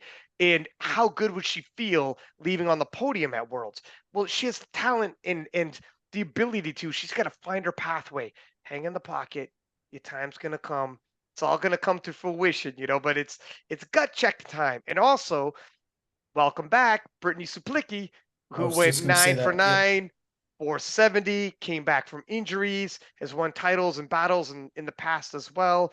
A veteran of the game, and it was nice seeing her, and she had a hell of a day. So happy to see that. And are you guys ready for the 69s? Let's Probably the battle of the women's side. Holy freaking smokes. This was definitely the battle for the women's side. We knew this going in, but Gabby Martinez rising to the occasion. You had Chelsea Savitt, Jackie. I mean, this was a close one. Gabby Martinez, though, as Matt always says, you go 9 for 9, you're going to be tough to beat. 553 in the 69 kilo class, and Gabby Martinez weighed in at 67.95. That's a big advantage for her going into Worlds, not having to cut, not having to worry about cut. I got you. Neither does Gara, neither does Leah. All those ladies, though, not having to cut. When you're traveling and you take a flight, you're going to retain water when you fly, and it's a lot more difficult in those intangibles. She could eat into this, but she was under stiff opposition. Chelsea Savitt was not going to let her usual world team spot go quietly. Right up until the last deadlift, she was a contender, trying to put herself in a position to force Gabby's hand where she has to hit her third. Chelsea ended up missing her third deadlift. Gabby ended up going 9 for 9, and there's a bit of a spread there anyways. But until the end of the deadlifts, it was tight. You didn't know if Gabby was going to miss her hit. And Chelsea was not missing. Not until the very end. She applied the pressure she needed to apply. Chelsea is as hyped up a lifter as you get. The war paint was on her face. She smacks her face before she comes out the deadlift, and there's chalk all up inside down the sides of her face. And it's funny, we're in the warm-up room, and it's either her boyfriend or her husband was there back there, and she was saying, people are asking me about the chalk on my face, and I'm like, I don't put it there on purpose. I smack myself in the face to get myself riled up. And then her husband's like, yeah, but it's been an hour and it's still on your face. So there's a little bit of showwomanship to it as well. Let's be honest here. There's application, but there's also showwoman as well. But yeah, great battles there. Jackie staying close, just 4 kilos behind Chelsea, applying pressure from the third position, so she had to hit as well. This was a great battle. What do you think, Adrienna? Do you want to jump in here first? Yeah, sure. I mean, the squat battle just on its own was phenomenal. I mean, you see 6 of their attempts in a row. They all broke the American record on their second attempts, all broke it on their third attempts. And I think what made this such a great battle was the execution from all 3 ladies. Like it's not one of those battles where, oh, maybe Gabby's missing lifts and someone is able to jump ahead. Like they all executed to the very end, to the point where I don't remember who was going first between Jacqueline and Chelsea, but they were both pulling for the win. Now Gabby had not gone yet, but her total was somewhere around 540, and they were both pulling to overtake that and force Gabby's hand. Yeah. So it was a really great battle. I think by the time deadlifts rolled around, even though they were pulling for the win, Gabby was kind of the favorite, given that she had done 230 in training and she had the advantage of pulling last. But I'm excited to see Gabby at Worlds. I'm also excited to see Chelsea and Jacqueline. I don't know what meet they're going to do. I think Jacqueline had come out and said that she will likely do the SBD Raleigh meet. And I'm glad that they're coming out with these like big meets, or the SBD meets, so that these people who are such high level competitors, I mean, you put Chelsea, you put Jacqueline on the Worlds team, they have a shot at hitting the podium similar to Gabby. And I'm just glad they both, and other people, Celine included, Devin Williams, all these people who are world-class lifters, but they're not going to make the world team. They have this opportunity to have a meet in between. You don't have to wait a whole year before trying again, or before, showing out and having a good performance. So I'm happy they have that opportunity. And for Gabby, I think I don't think she's going to be in contention for first place unless Carola and Leah miss some lifts, which is unlikely, but it's a World Games year and World Games qualifying year. And she's going to be in a fight to hit the podium between her and between other lifters. I won't turn this into a Worlds preview, but she's got a battle in her hands to hit the podium. Matt, what do you think? The ladies played it well. The squad event was sensational with the record being tossed around. And to Adriana's point, they played it well to try to force Gabby's hand. Gabby had the artillery, though, when it came to a shootout. But they pushed her. They set it up to push her if they could have hit those final lifts. But as it played out, it wouldn't have mattered. No, but look, as a fan of the sport, this is exactly what you want. You want 3 people who are really close, 8 for 8, right? And it coming down to the fight. That's exactly what you want. Right. Let's sort it out with the final deadlift. And clearly Gabby was the strongest. I mean, had her signature performance, 9 for 9, 4 PBs, every single discipline. And she's, now made the national team, and she's walking into Worlds with the 4th biggest total ever done in the 69 kilo class. And oh, by the way, Agatha Shitko's not going to be there. So we only have to contend with, of course, I say only in air quotes, Leah Bavois and Carola Gara. But as Adriana said, I mean, you've got Marta Jenner, Clara Perot, Annie Nelson. I mean, my goodness, you know what I mean? A murderer's row here of talent, going to be fighting for podium spots. But I'm just ecstatic for Gabby. She's just a wonderful person. It's been a long time coming for her, and just really, really happy that she was able to punch her ticket to Worlds. Moving into the 76s. And this one was a little bit, it's a welcome back moment for Chloe Dublin, essentially. She hit the bar earlier in the B group. And let me pull back up what she had posted here. Posted up a 548.5, which is respectable. Now, Crennan from Joey Flex's squad came out to 197.5, heavily hyped. She's definitely the favorite to take this, but she would have to have an on day, miss 212.5. And at that point in time, I remember thinking, and it looked like it might have been strength, but you can't tell.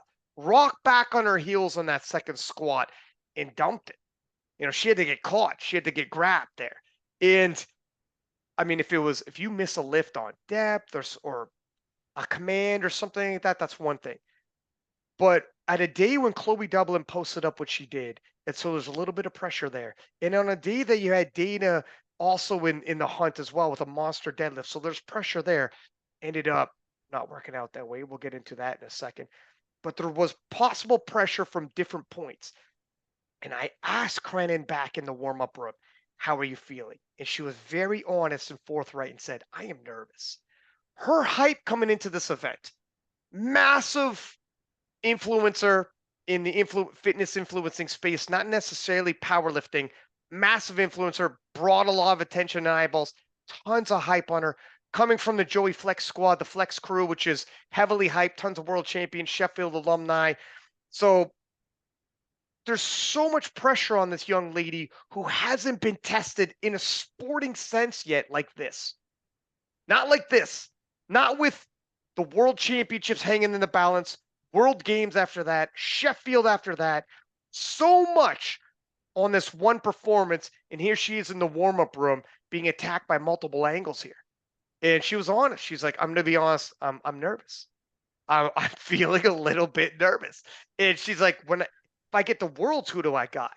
And I'm like, oh, let's talk about that after.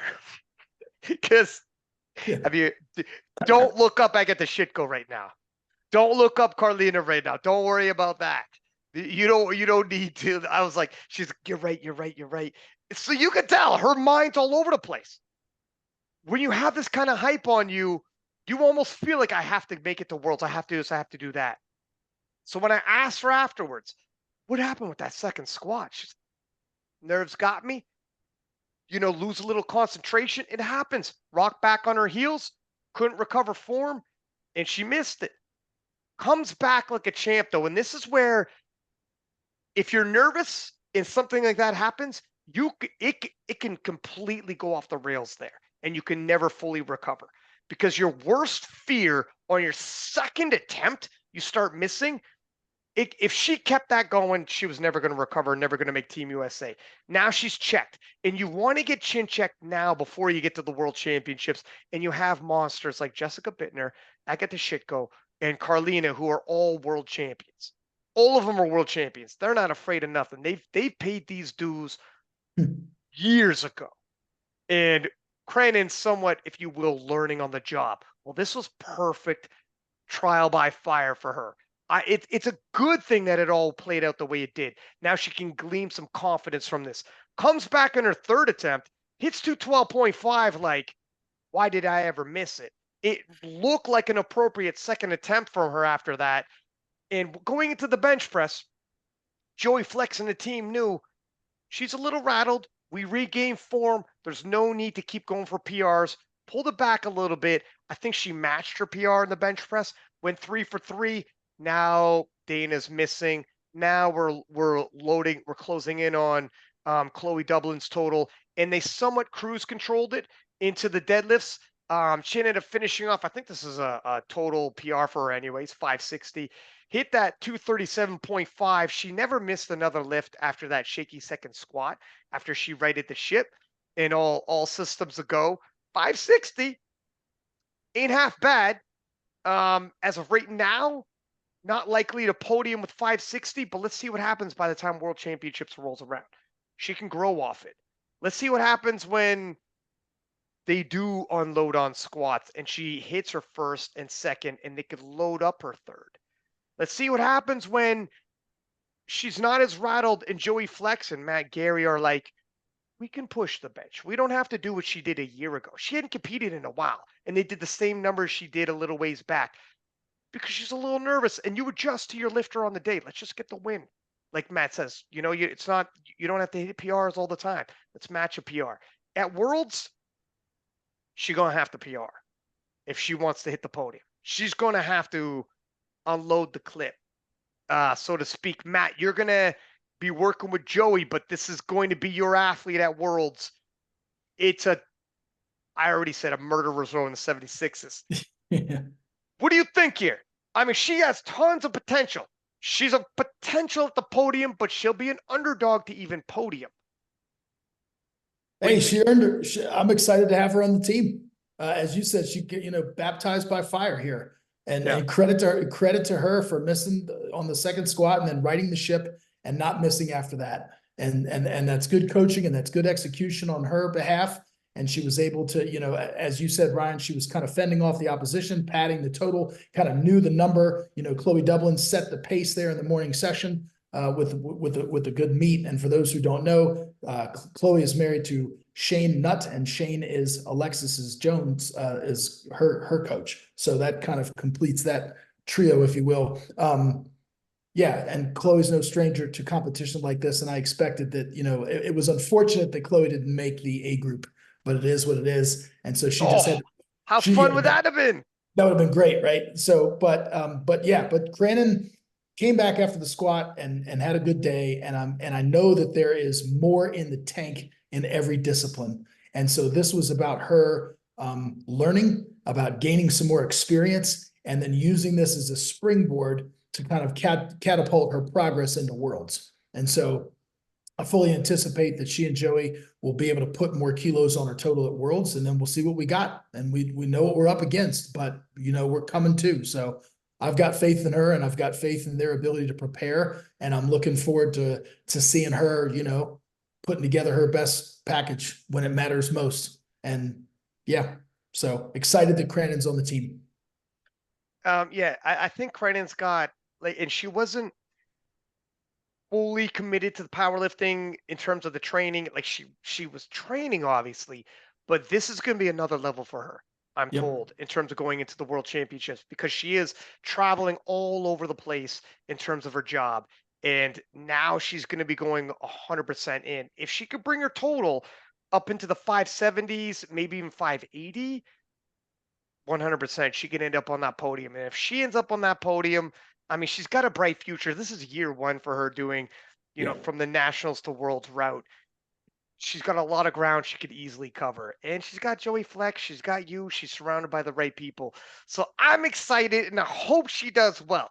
Because if you have somebody with a social media presence like that, if she ends up doing anything in the sport, collecting medals, making national teams on a regular basis, this is good for all of us. And she's actually, you meet her backstage, super approachable, super nice. So she's a good one for the sport as well. I wanted to ask you, Matt, before I throw it to you, Adrienna, and we start talking about some of the other lifters, help me out here. There was a lot of talk on Dana McNeil, whom could have been and should have been a threat. And some of these attempts were questionable. Yeah. Is that a fair word, sir? You are the GOAT. You help me out. Yeah, I think, look, I wasn't privy to a lot of Dana's training coming in. I think we all saw her hit that big, huge deadlift right before and on pound plates. And we don't know if she squatted first, bench first, what have you. Dana is a seasoned veteran.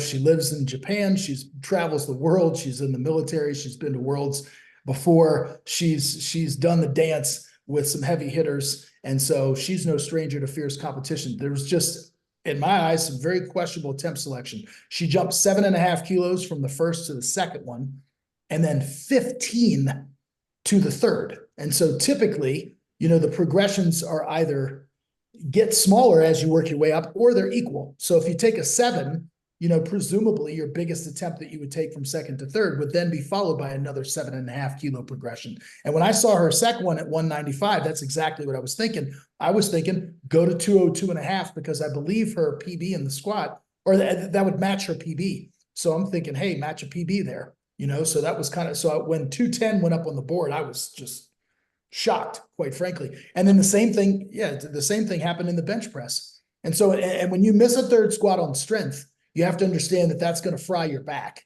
And being a conventional deadlifter like Dana, knowing that she can grind and so forth, so you're taking away gas in the tank now from your deadlift, because you had to strain so hard, because missed lifts are more strenuous than made lifts. And so again, we saw the same sort of thing here in the bench press, where she jumped 5 kilos from first to second, 92 to 97.5, and then mysteriously took a 7.5 kilo jump to the third bench, which again would have matched her PB. But it's just one of these things where it's like, it's just some very interesting attempt selection. And then by that time, you're so far behind the 8 ball that you've got to make up some ground, and you take a big deadlift, and it just wasn't there. But early on in the events, the squat and the bench are not the place to try to make up ground. When you've got the big deadlift, you need to go 6 for 6. You're not a subtotal specialist. That Cranon is going to be significantly ahead of you. So you need to use all 6 bullets in your gun, just hold serve in those first 2 disciplines, and then play the game, because that you've got the biggest pull and you're going to pull last. And so for me, there was just some questionable attempt selection there, and it came back to bite her. And so she, wound up placing 4th because of it. And so that's kind of how the story unfolded. I know some nations, when you're the coach, if your lifter's coming in nominated a certain number, and after the World Championships, you're well below that, they're asking for a report. What happened here? What attempt selections did you do that you ended up, for Dana to have finished off the podium was not the way the script was supposed to go. And she was never really in the hunt, unfortunately. But it is what it is. We got a 9 for 9 performance by Chloe Dublin, which made it the entertainment we needed. And hats off to Chloe, who's a seasoned veteran. She is not dropping the ball, sir. And I'm not saying it's necessarily Dana. I don't know how involved she was in terms of picking, or if she was just the loyal athlete who's going to take a swing at whatever's loaded. But some of these attempt calls weren't exactly, there were some questionable calls, because if you missed, you were so far back, or just it was so far ahead of the PR matching it. I don't know. It is what it is. You can't go back in time. Look, at the end of the day, it is the coach's job. The coach can't go out there and make the lifts for you, but it is the coach's job to put the athlete in the best position to succeed. And I don't feel like that was done. Yeah, and that's fair enough. And Jessica Kinney, beating out Dana to get onto the podium, only missing one of her benches. Her last bench was only 2.5 kilos. So she stayed in the pocket, and Jessica capitalized. And this is what happens. Claire's eye, missing some lifts here and there, missed her 3rd squat, missed her 3rd bench, missed her opening pull, went up 10 kilos anyways, and ended up with 515. What are you thinking here, Adrienna? What are you thinking about Cranon? What are you thinking about some of the attempts? What are you thinking about the 76s as a whole? Yeah, I mean, I'll work my way up. I had the privilege of commentating the B session when Chloe Nutt was lifting. Chloe Dublin, Chloe Nutt. So that was really fun to see, especially since she had kind of taken a hiatus from competing. She got married. She went to World Games, and that was actually her last meet, I think in 2022, besides the qualifying meet that she had to do, where she just put up a plate essentially. So that's why she wasn't able to be in that A session. So it was really exciting to see her take American record squat, American record bench, and American record total from the A session. And she did her job. She just went 9 for 9, put up a big PR total that was enough to place silver in the class. So that was really exciting to see. And it would have been more exciting if she was in the A session. Yeah. But it is what it is. Like, phenomenal job from her. And she's not gonna, I mean, she's in med school. Like, she's a busy girl. And clearly she's still able to make progress, and it's going to be exciting to see her future. And then we have Cranon, and yeah, the second squat gave me a big scare. Because I was like, oh my God. And that was before Dana had put in her third attempt squat. So we didn't know how her attempt selection would play out. But at that moment, I was thinking, like, is Dana gonna pull off the upset here? Like, it was a big deal. But she was able to rally back, hit as we said, 560, punch her ticket to Worlds. And I just think it's so interesting and rare to have such a talented athlete who is so new to the game and so like almost clueless, because she had asked you like, who do I got at Worlds? Like, who am I going to go up against? Like, do I have a shot for the title or what? And that's just like insane to think about. Especially considering she's only been competing for like 2 years, and she's Yeah, come this. she's such a special talent. Think about in 2 years, here we are. In Mhm. 2 years, it's happening so fast. She doesn't even know who everybody is. Yeah, She's, exactly. but she gonna find out. But Mhm. Yeah, unfortunately, for you gonna sure. find out. However, she's special, man.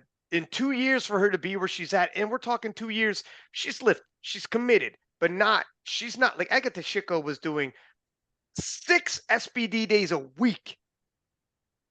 6 SBD days a week. That's Agatha Shiko. Crenan's committed, but her last year was not 6 SBD days a week, my friend. I mean, I think Crennan though will find a gear. I think Worlds is going to light a fire in her. She's going to get a taste for it, and she'll be like, "Oh my God, I want more." And then if she gets close enough, if Matt and Joey can get her on the podium, and she's like, she starts doing the math. What happens if I went to Sheffield? This is what we need. We want Crennan because 2 years deep, she's already here. She's got a potential. She can make it happen. She can make a push anyways. It's just get her on the podium. Let's see what happens. No pressure, Matt. But this is for the for the good of the sport. Anything else we should say about the 76s here? No, sir. Let's move on to the 84s. Tiffany Savage. This is big body flexes athlete, also getting 560. Had a banner 9-for-9 day, hitting PRs all over the place. And Tiffany taking the 84 kilo title. Of course, Amanda Lawrence is the 84 kilo GOAT, performed at Sheffield and has that spot. Elisa Tesler coming in second, and Marissa Rulin coming in the bronze medal. And these ladies are going to have to work out which pathway they're going to take. Because yeah, Amanda Lawrence is definitely going to be in Lithuania, but we do have other pathways for these ladies, like the North American Championships and several other SBD events. And then the 84 pluses wasn't a major battle. I'm not sure what some people were expecting. Bonica, a phenomenal 84 plus, but finished off with a 272.5 squat, which isn't super crazy for her. She's got more in the tank.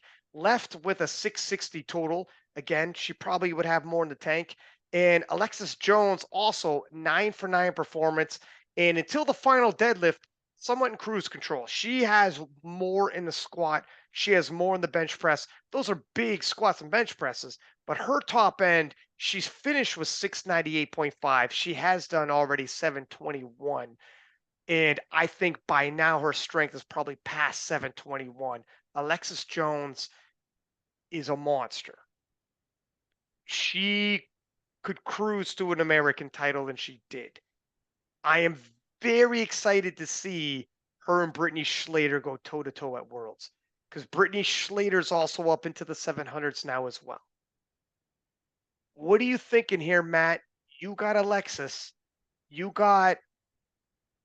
probably got the most horsepower behind her, but she doesn't have the experience Brittany has, and Brittany's quickly gaining. I'm not sure where Brittany is, but she's a gamer. She's battle tested. What are you thinking?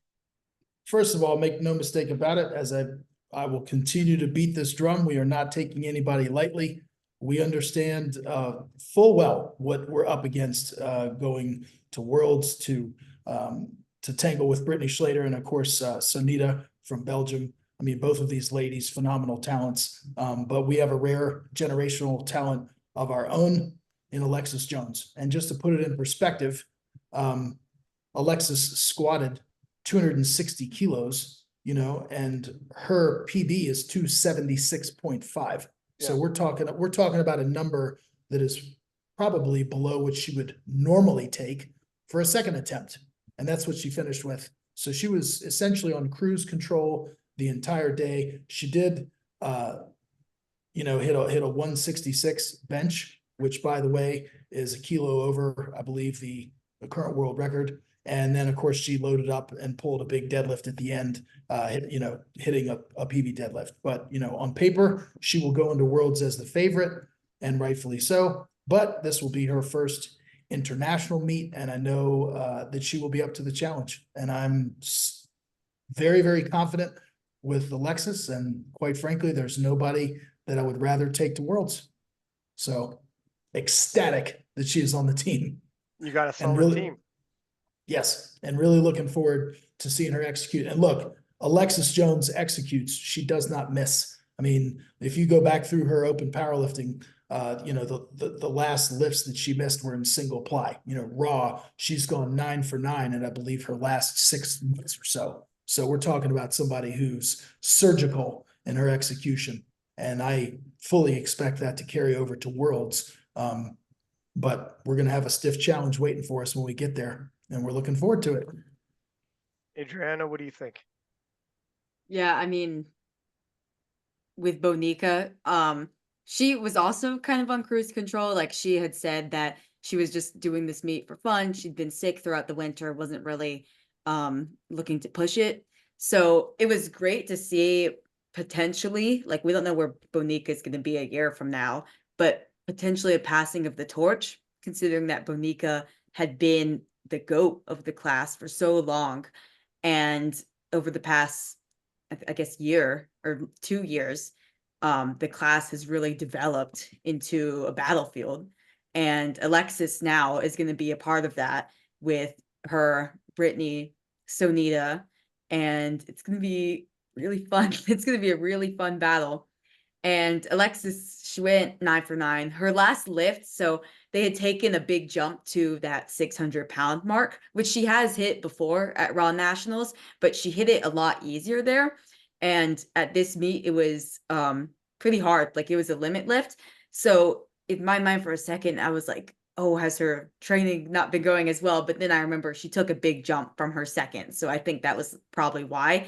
And it was no lift at first. So, but it was overturned by the jury. So it was a little disappointing to not see her have that reaction on stage to her having that lift, especially since it's the last lift of the day, but it was overturned. She hit just under 700 kilos, whereas Brittany and Sonita hit like around 710 or a little below. So it's going to be fun. And I'm just glad that I think legit every single class at Worlds, less perhaps the 84s with Amanda, is going to have some sort of battle.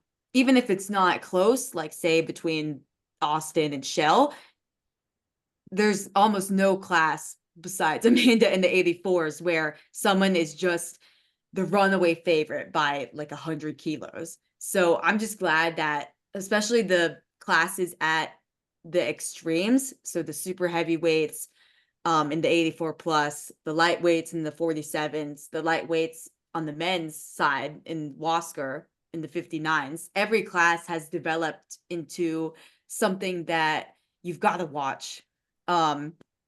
You've got to see the battle, or you've got to see Wasker if he can hit the Sheffield total and potentially battle with Fedo. And it's just fun to see how far the sport has come, because in previous years it's been like, okay, 84 plus it's the Bonica show. You don't necessarily need to watch, or a lot of people don't watch, but now it's like a can't miss battle. Yeah. And Alexis is right in there. Let me throw one thing out there. I'm glad Bonica was there too, for sure. Even though she was in cruise control a little bit and substantially behind, she's still a highly decorated lifter and brings a lot of energy. And it wouldn't have been the same without her. You want these sessions filled. So if she wasn't feeling 100%, I am glad she showed up regardless. I appreciate when someone like Bonica with her resume shows up. One caveat I'll give, one correction I'll give, wasn't a passing of the torch moment. That torch got passed to Brittany Slater at Worlds, and then Brittany reaffirmed it at Sheffield. She is definitely number one until Oh, yeah. Lexus takes it from her. And I guess within America. I'll say all that. right. That's Look what I at meant. That's what I I like meant. how you talk. You literally changed your goalpost with your hands. You went like this. You went. All right, fair. And then we'll make it global. We're gonna have ourselves a good old fashioned tilt at the World Championships. And you're right, to your point with the 84 pluses, the weight division has never been this exciting. I was around for most of Bonica's reign as commentator and whatnot, and previously it was just Bonica's winning, and she won. And it's tough. It's tough to get excited when you know who's going to win before it even starts, and they win the whole time through, and that's it. But that is not the case now. This And is tilts.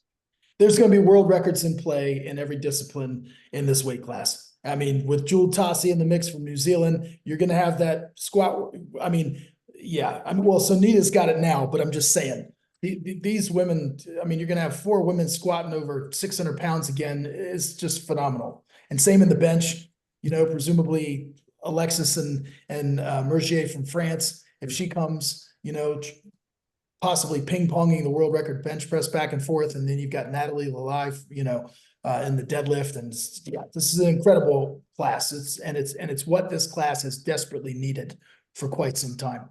So it's going to be fireworks. Let's take a 30-second break and give the highlights for the Eurosport to conclude our March Madness for Eurosport, the Europeans with the Arnold Classic and the European Championship. Yep. All right, let's conclude this March Madness with some highlights from Europe. We'll start off with the European Championships, not division by division, but only the highlights. And let's do ladies first. And I think you were saying in the 63s, Chiara Bernardi didn't have the greatest of days, 512.5. That's definitely below her previous personal best. And we would expect her to be hitting PRs, but Serenaldi from Italy, able to capitalize and net herself the 63 kilo European title.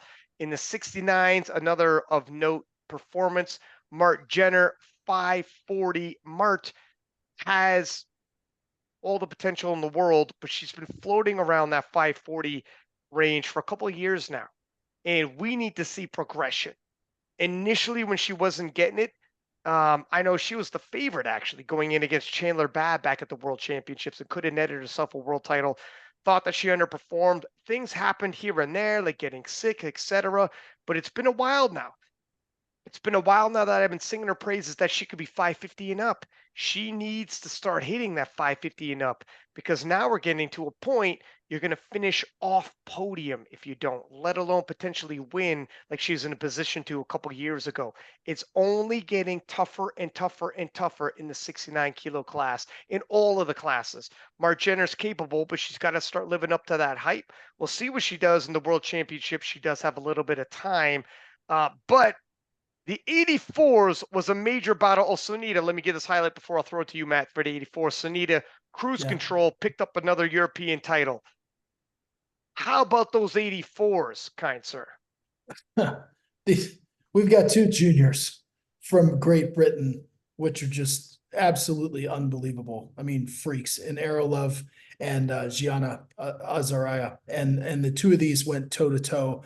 And as you notice, if you're looking at the results, it was decided by body weight. And so I was very curious when I looked at the live stream. I just wanted to make sure that the division of labor was appropriate, and it was, because Paul Marsh was coaching one of them, and then there was another gentleman coaching the others. But this went toe to toe, absolutely down to the last lift. I mean, Arolove only missed her third bench at 107.5. And I know that I think she was coming in, or she'd reported in her stories that she was a little bit dinged, but you'd never know it because she totaled 583 kilos. And so it was quite interesting to see just having these lifters, you know, Arolov going 5 for 6 and Gianna being 6 for 6 going into the deadlift, and then both of them opening up at the same number. And so that's kind of interesting. And Arolov having the lot number advantage, having the higher lot number there, 5 versus 4. They both opened at 237 and a half. And you just got the sense in watching their deadlifts. They both smoked their openers. They both jumped 12 and a half kilos to 250. And then that's when things kind of began to reveal themselves, because Arolov's second deadlift just looked, at my eyes, significantly faster than Ziana's deadlift. And so you saw Ziana just make the 8-kilo jump to go to 258. And then Arolov came out and wham, bam, thank you, hits, world record at 263. And so we're talking about two juniors who, while they're not, yet entering into the realm of an Amanda Lawrence in total, they're certainly, trying to kick that deadlift door down. And so it's just really exciting to see two juniors on the rise, going toe to toe, battling it out. And it just coming down to body weight, and it's all you could really ask for. So that was a really fun battle to watch. I would encourage you, the listeners, to go back and watch the live stream, because that was must-see TV between these two juniors. You got to be careful entering into a deadlift battle with Arolov. I'm telling you right now. Things have gone sideways. If it comes down to deadlifts, you're neck and neck, and it's a good old-fashioned deadlift battle. You want a little bit of a buffer there, because she's got some serious pulling power. Both those ladies are phenomenal. I'll give a quick also shout out to Pal in the 57s from France, taking the title, European title, and Cami from France taking the 52-kilo title. Alexandra Arenatovic from Serbia not having the day she wanted, but Cami, former junior world champion, taking the European title in the Open, and Annalisa in the 47s taking that title for the Europeans for the Italian team at the European Championships. And Leah Schreiner taking the 76-kilo title. I could do is give the highlights in terms of who won what. And Team Italy, if you're interested in the team points, clinching the European Championship for the women's side. I don't know if that's an upset or what. I thought probably I would have been leaning a little more towards France, but it all depends on who sends who. And Right. Italy sent their big guns and took it. Great Britain coming in second, and France coming in third, followed by Germany and the Netherlands. Adrienna, did you want to add anything, or can we move to the men's, or what are you thinking here? We got time. Don't feel overly pressured. Yeah, with the 84 kilo class, I'll just make a quick correction. Ziana, she's not a junior. Oh, sorry. Yeah, she's not a junior, but she's still young. She's still in her 20s. And the two of them, they're not on Amanda Lawrence level, of course. Amanda's one of the best in the world, regardless of weight class. But with the progress they're making, they could be getting there in a couple years, just depending how it goes, depending how Amanda does. And it is a World Games qualifying year, and I think both will be in strong contention for the podium. So that's really exciting. Yes. Yeah. That's true. You don't need to beat Amanda Lawrence to have a phenomenal 84-kilo career. And you could be flying all over the world. They're knocking on the door of 600 kilos. Yeah. Like not right there, but with the progress they're making, they could be there within the next year or two. They could be there at Worlds. I mean, Earl loves a junior, and she can make fast progress for sure. We'll see. Let's take a little quick peek at the men's side. Ivan Campano winning the European Championship in the 59-kilo class for Spain, and Muru winning the 66-kilo championship for Team Italy. Joshua Wright from the Strength Guys representing Germany, edging out Eddie Berglund with 7:45 taking the European title, and Alexander Eriksson coming in third there. Jurans Kangamu in a firefight with Team France's Rambo, and of course Enoharo in the mix on the bronze medal position, and Owen Hubbard just off a podium. Jurans 823.5, Rambo falling to 797.5, and Enoharo having a bad day, misses third squat, misses third deadlift, and he doesn't have the greatest bench press, so you could do the math. He loaded up for a crazy 399, but the Miracle Man ran out of miracles, in the rivalry between Jurans and Enoharo, flip-flopping back and forth, who gets the wins, continues. I don't know who's going to end up on top of this one. I guess we'll have another rematch at the World Championships. And in the 93s, a bit of an upset here. Christian from Great Britain, Ian Dokun, ends up with 830, coming in silver on body weight to Norway's, oh my gosh, Sletten? Yeah. Sounds about right. Is that how you guys would say it as well? Perfect. They got into a firefight. Slayton ends up winning on body weight, and Great Britain's Nathan Gavello ends up with Edo 2.5. He's capable of more. Missed his third squat, missed his third bench press, missed his opening deadlift, but I'm sure he's going to rally back. He's got more in the tank than there. Emil Norland not having the greatest days, taking the European title, but hopefully he's got more for us at the World Championships because he's capable of a lot more in 887.5 when he's at 100%. Ben Pape taking the silver medal for Great Britain after that. In the 120s, Tony Cliff not having a great day as well, but enough to take the European Championship with 917.5. Of course, Tony also can do a lot more than that. In Indy, the 1-2 punch from Great Britain, Indy, the right hand of that, if you will, ending with 895, but Indy's capable of more as well. I thought with his training, he's going to do a little more than that, but let's see what these gentlemen do at the World Championship.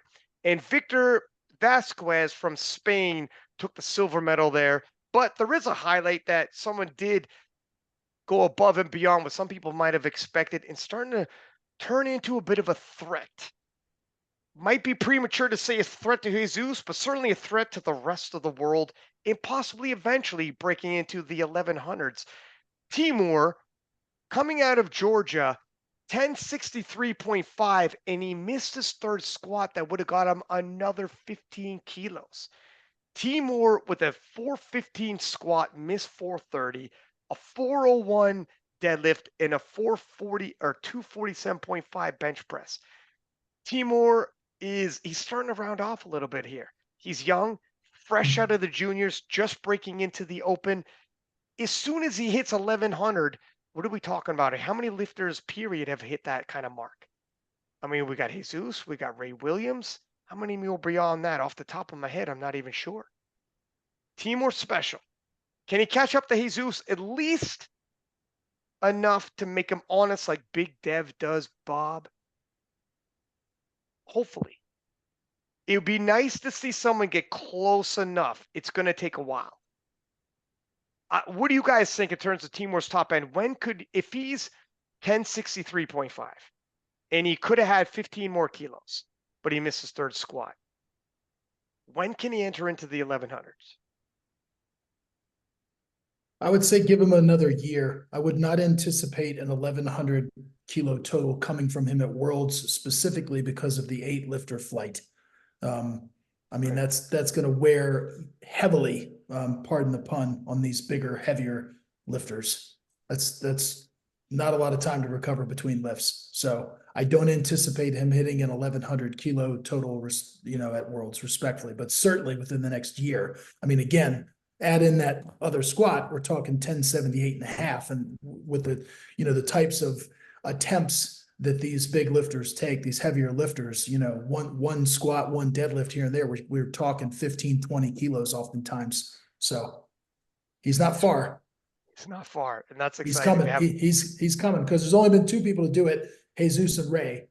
Is that it? Okay. Yeah, because Jessa Wepa totaled 1070. So he would be the next closest in terms of total. Ray, think about that. He's coming quick, man. What do you think, Adrienna? Yeah, I mean, he's super young. He's making a ton of progress. Like, I agree with Matt. I don't think he's gonna hit 1100 at Worlds. I mean, I just thought with the gap between the two, there's only like 12 weeks or so, but I didn't even think about the 8 lifter flight. That's gonna take a hit, but he's making a ton of progress, and he's not there yet, but he is making it so that Jesus, he can't have a really bad day. Like, I think at Worlds before, he's I think the first Sheffield qualifying year, so 2022, he missed the mark actually on the Sheffield qualifying total. And I think it was under it was like 10 something. I don't quite remember, but he can't have a really bad day. And as Matt said, these heavier lifters take those bigger jumps, and we kind of saw Jesus get burned by that at Sheffield. Took a big jump on his bench, wasn't really able to recover after that. So Timo's making it at least a bit interesting, where Jesus Mhm. isn't going to come in and just cruise control, just hit the Sheffield qualifying total. Well, I don't know exactly where it is, but he has to be on his game, and I'm sure that he will be, especially coming off of Sheffield, where he's Yeah. gonna kind of want revenge off of that. But even if not for this Worlds, I think, like Matt said, moving forward next year at least, Yeah. no longer are we going to be talking about just come in and you're playing with your food. Timor is going to keep them honest. And if you come in and start missing lifts, Timor could spring an upset. That's all we want. Yep. Timor's not going to press you and all of a sudden it's a toe-to-toe battle. It's not going to be a showdown, but give us somebody who needs to keep you honest. That if you take a big jump and miss, well, the whole thing unravels. Just like Bob with Big Dev. If Bob had missed those big jump to seconds, the whole thing unravels. That's keeping you honest, as opposed to the Right. opposite there. I also want to say Sir Rinaldi won best lifter, and for the men's here, Jurens Kangamu won best lifter for Team Britain. I could also give you Britain on the men's side won the team award, Spain coming in second, France coming in third, Italy fourth, Sweden fifth. Any other highlights before we move into the Arnold UK? Yeah, I'll throw in that Ivan in the 59s. I was kind of looking to see if he could get back to the 600 kilo total that he's previously hit, but he was a bit under, and depending who shows up at Worlds, like we could see a really good showdown between not Wasker, because of course Wasker is going to be ahead. We don't know where Fedo's going to be if he shows up, but potentially a battle to hit the podium between him, um, Ishtiak from Great Britain, his training's been going really well, and Kwaku Nyarko, who is American, but he's going to be under a USVI. We'll see. Yeah, it's going to be a battle to hit that podium in the World Games year, no less. Let's take a look at the Arnold UK. And in terms of the men's side, Shell really stole the show. I mean, we've talked about it a couple times here, but 8:15, Shell is really become a pain in the ass for Austin Perkins. In the last 3 months, he's taken the 74 kilo world record from 790 all the way up to 8:15, jumped it 25 kilos and counting now. And that's money out of the bank account for Austin Perkins, conceivably at Sheffield.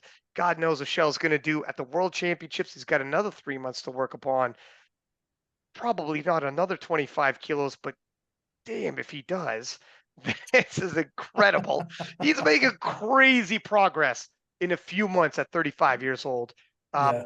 If he could keep this up, but even if he doesn't keep this up, he's already put a massive dent by hiking up that world record another 25 yards down the field. Yeah, and I also, let me also add this about Chell Backlund. So just to give him some more flowers. Credit to him for actually making weight for this competition, right? Yep. Because this is on GL points. So he didn't have to come in there. I mean, he was the heavy favorite. He could have easily said, you know what? I'm just going to weigh 75, weigh 76, whatever, do my thing, and cash a check at the end of it. Probably still would have won, even with an 815 or 820 kilo total, weighing a kilo over the limit. But credit to him for making weight and then, putting this record on the books and making it count. So that just shows the level of discipline from him, and of course the level of execution. And so this guy is just a legend in every single way. And I'm excited to see, look, if there's got to be somebody who's going to do it, right, to push the total up before Worlds, let it be Chell Backlund, right? Yeah. I mean, he's staying in the stream of consciousness of all the powerlifters worldwide for the 74s. So I think it's fantastic, and I love him. And I can't wait to see him again at Worlds. Who would have saw this guy coming? Yeah. He just reemerged out of nowhere, a blast from the past, and literally is the king of the entire sport, is now got to deal with this freaking guy who's storming the countryside of his kingdom. It's like, my friend, How many more yards are you going to take of my kingdom? That's 25 more yards you took from me. Yeah. I don't know. We'll see. I'm very interested in seeing what he does at the World Championships. Like we previously said, representing Great Britain, uh, Omisakin. Hopefully, I'm pronouncing that right. Yeah. I think it's Britain's Omisakin. Omisakin. Omisakin. Thank you, Yeah. Omisakin. Addy. Britain's other 83-kilo lifter who finished with 825 but came super duper close to 840.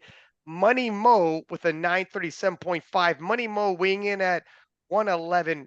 I'm not entirely sure if he's staying 120 or if he's going to cut to 105. This is just him not cutting. I'm not sure. I might ask him. Maybe he's bulking up into 120 and he's never looking back. He's close enough to still make 105. 6 kilos isn't crazy. I would have to. I'm gonna. You know what? Let's put a pin in that one and let me. I'll ask him at some point and update the listeners. But now I'm interested. Yanis Buchu, France is 83, 810, a respectable 83 kilo total as well. It's getting more and more common for these lifters to go over 800 kilos. And at the World Championships, we're going to have a slew of lifters 800 kilos and up. And Yanis has got a big deadlift himself. He's taken the deadlift world record previously. And a huge showstopper, 35-year-old 105, Dylan Sanchez from England, 391, a world record, massive deadlift for a 105, then loaded up 411, which is the biggest deadlift we've ever seen in IPF history. Bigger than Jesus. This is Jesus Oliveira's record. And he gets it to his knees. And this wasn't just a tug. Oh, sorry, Yeah. guys. I'm just having fun here. Just whatever. This was a legitimate attempt. This was legit. He got it to his knees, maybe even a little above. A freaking deadlift phenom, the likes of which, if he can continue down this pathway, he's like Enoharo, and he pulls conventional though, so he's going to get a lot more love if he can keep this up. What do you guys think about the men's side here in terms of the Arnold UK? Go ahead, Adriana. You can start. Okay. Hmm. Yeah, I mean, you already harped on a ton of the lifters, but Shell really gonna make Worlds exciting, as we've said throughout the podcast. And Ade, I'm just really hoping that he gets on the Worlds team spot, and Jurens does too.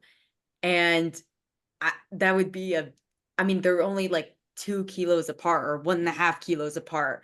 And Jurens, I haven't listened to the podcast yet, but he came on Sabdo and said, "Are you the number one lifter if Yeah. if I wasn't there?" Which is an interesting talk. Like, I think Ade had even lifted after Jurens. These competitions were occurring at the same time, but I think Ade had lifted like the day or two after. And he takes the number 183 spot in Great Britain, also takes the number 1 spot on the men's side in general in terms of good lift points. So like big performance there, especially since he's only been competing since 2019. So he's got experience in him, but not like some of these guys like Shell. God, he's been competing for so long. And he's making great progress. So I'm excited to see a showdown between the two, whether we see it at Worlds, or if Ade doesn't make the World spot, then at British Nationals. And it's not going to be just runaway favorite for Jurens to have that spot. And yeah, just going down the list, Abdul, Money Mo, that's a big PR total for him. It's a 37.5 kilo PR total. And I think he has said he's committed to Is the he? 120s. I Oh, think he wow. has, but I'm not completely sure. I think the cut might have been tough for him into the 105s. Go ahead, Matt. Oh no, I was just gonna say, yeah, I mean, I agree with you. Talking about Mo, he had the meat of his life. And if you watch that live stream, I mean, he was in rare form and in top form and looked happy. And we all know how energetic and charismatic he is on the platform. I mean, he carried this body weight so well. I mean, he looks like a freaking bodybuilder as is, you know what I mean? So he just came in there and made lifts and just executed like, I mean, this is his signature performance. I mean, he knocked this thing so far out of the park, and the body weight suits him well on his frame. He can accommodate it well. And I think, yeah, I see no reason. I mean, look, you know, he should be happy lifting at this body weight and just continue to pack on some kilos. I mean, he out-totaled what Tony Cliff did at Europeans. And that's no true. disrespect toward Tony. Tony knows how much I love him. I'm just saying that this was a phenomenal performance by Mo, and it just looks so natural. Everything, the lifts just came so smoothly. I think the only lift that was, you know, a little bit of a struggle was the last bench, you know, took a little bit to lock out. But just a fantastic performance by Mo. Just really excited for him. And in terms of the discussion between Ade and Jurens, it's Yeah. tough to supplant Jurens when he's the national champ, the European Right. champ, best lifter at Europeans. Like, Yeah. it's tough to. I don't think they could bump him. Maybe an addition as well as, and I would love to Right. see both those Brits end up in the 83s because I think both could. The selection is weird. Yeah. Because I think Ade didn't do the selections competition, okay, but that's another I check think for Jurens. I think both of them could get on. I think it's just up to Paul Marsh. So we'll I have would to lo- see. to- I would It love to see them both on. Yeah, I think it looks like Ada did do the British selections competition, but he Oh, okay. competed. He didn't make weight. He missed That's weight. what it was. He Or- weighed yeah. in like 0.2 over Yeah, 83. 0.2 exactly. So it makes He's- it kind of sticky for the head coach to put him in. right. He's definitely not going to bump Jurens Yep. now. No, the more info no, I I'm don't. I getting, don't think he would yeah, bump yeah. Jurens, but No, I just want to see both of them in. 100%. 100%. Yep. All right, let's take a look at the women's side. I got the Shitco checking in with a 599.5 total. I mean, for her, I'm expecting more in this. The World Championships as a 76. The scales, I'm told, were slightly off. I don't think there's any official statements, but this is what's rumored. So if you're looking at the results and you're wondering why she's Yeah. at 69.8, but she said she's going up to 76. She's actually heavier than that. Bobby Buthers looks like 53.2. Some people in my DM saying, is Bobby pulling an Evie Corrigan? She's not.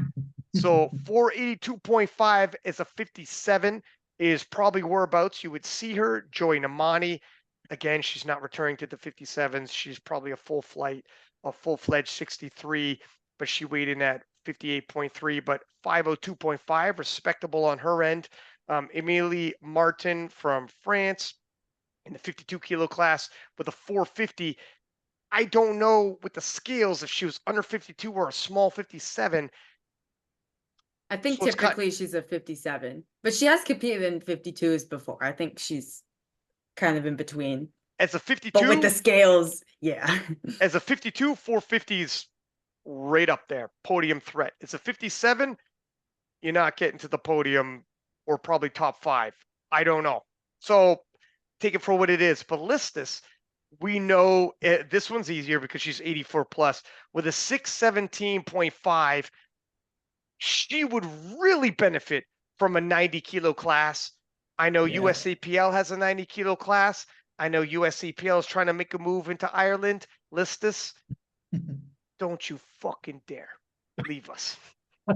Don't you fucking dare, kid. I will be all up in your DMs. Watch yourself. We're gonna see you at Worlds. But man, I love Listus. I think we all do. 22 years old. She's an absolute phenom, super strong. I want her to. I don't know what she could do with herself. She's. I don't think she can ever is gonna make 84 way too small for 84 plus. But Right. even she's found a space. Yeah. She's making a space of her own. She's collecting titles and putting on a show, and everybody loves her. Let's see what she does. But do you guys want to add anything there? No, I don't think there's anything to add. I mean, you nailed it, Ryan. I mean, and List is talking about her for just a second. She did put, 50 pounds on her total, 22 and a half kilos up from her previous best performance. And this was just outstanding. I mean, she went 9 for 9 and made some attempts that she's missed in the past. And when you do that, your total, reflects it. And so she had an outstanding meet. really excited to see her do well. Like you said, she's kind of in this no man's land of like, she's a tweener, you know what I mean? So, but anyway, just keep, yeah, like you said, Ryan, stick with us, keep lifting, keep getting stronger. Agatha put a couple kilos on that deadlift. You know, we saw her set the world record deadlift in the 69s at Sheffield, and now she tacked on just a little bit of kilos. So it's going to be really interesting. Again, not a preview show, but really interesting to see coming down at Worlds with Carlina, you know, so that's going to be a battle for the ages, I believe. Yeah, Agatha to be back-to-back, essentially 600. I mean, this is 599.5, right. but It's the same back-to-back, total. she's consistent now. Yep. Now she's consistent. And this is Yep. probably cruise control for her because she did it as a 69. Now she's a 76 and she's still doing it. When Worlds comes around, she's going to need a heck of a lot more. This is going to be a hell of a battle between her and Carlina. What do you think there, Adrienna? Yeah, I think you both did well. Not too much to add, but Agatha, it's just crazy to see her compete so often and do so well, regardless. Like, I mean, this is just a month after Sheffield, and I think I'll just throw in there with Bobby. I was one of those people who I thought she was going down to I was like, is she pulling an Evie to Evie? Is she gonna go against Evie? Because that would be great. But she's staying 57s, and we keep saying this point, but it keeps being relevant. It's a World Games year, and she hit a big deadlift, like a big deadlift for her. Previously, she'd been around like 182.5, 185, and she went 9 for 9 here and hit 190. So she's going to be in fight for that podium spot, given that Jod and Natalie are kind of a step ahead, but she's going to be in a battle for that 3rd place position. And there it is. I think that should just about do it. I don't even know how long this freaking episode is. I know we took a short break, but we're pushing close to 4 hours. So God bless anybody that stuck it out to the very end of this. It heard us all through. Guys, thank you for doing this recap with me. Thank you.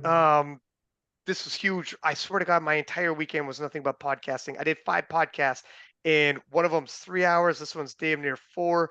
This is all I did, but it's fun, man. I could do this all day, all night. So thank you guys for coming on, Adrienna and Matt. I'm glad I got to see you guys in person, and hopefully I see you guys both at Worlds. Adrienna, you got to figure out a way. I got to find a way. Gotta find a way. We'll get you there somehow, some way. But we'll keep in touch. I like the podcast we're doing. We got to get Mike back, and we'll continue doing more crossover podcasts like this one. All righty. Until next time, everybody who's listening, please do subscribe both to this and Future of Powerlifting, and give us high ratings, both King of Lifts and Future of Powerlifting. And until next time, 6-pack Lapadat, 6 up. And we are out.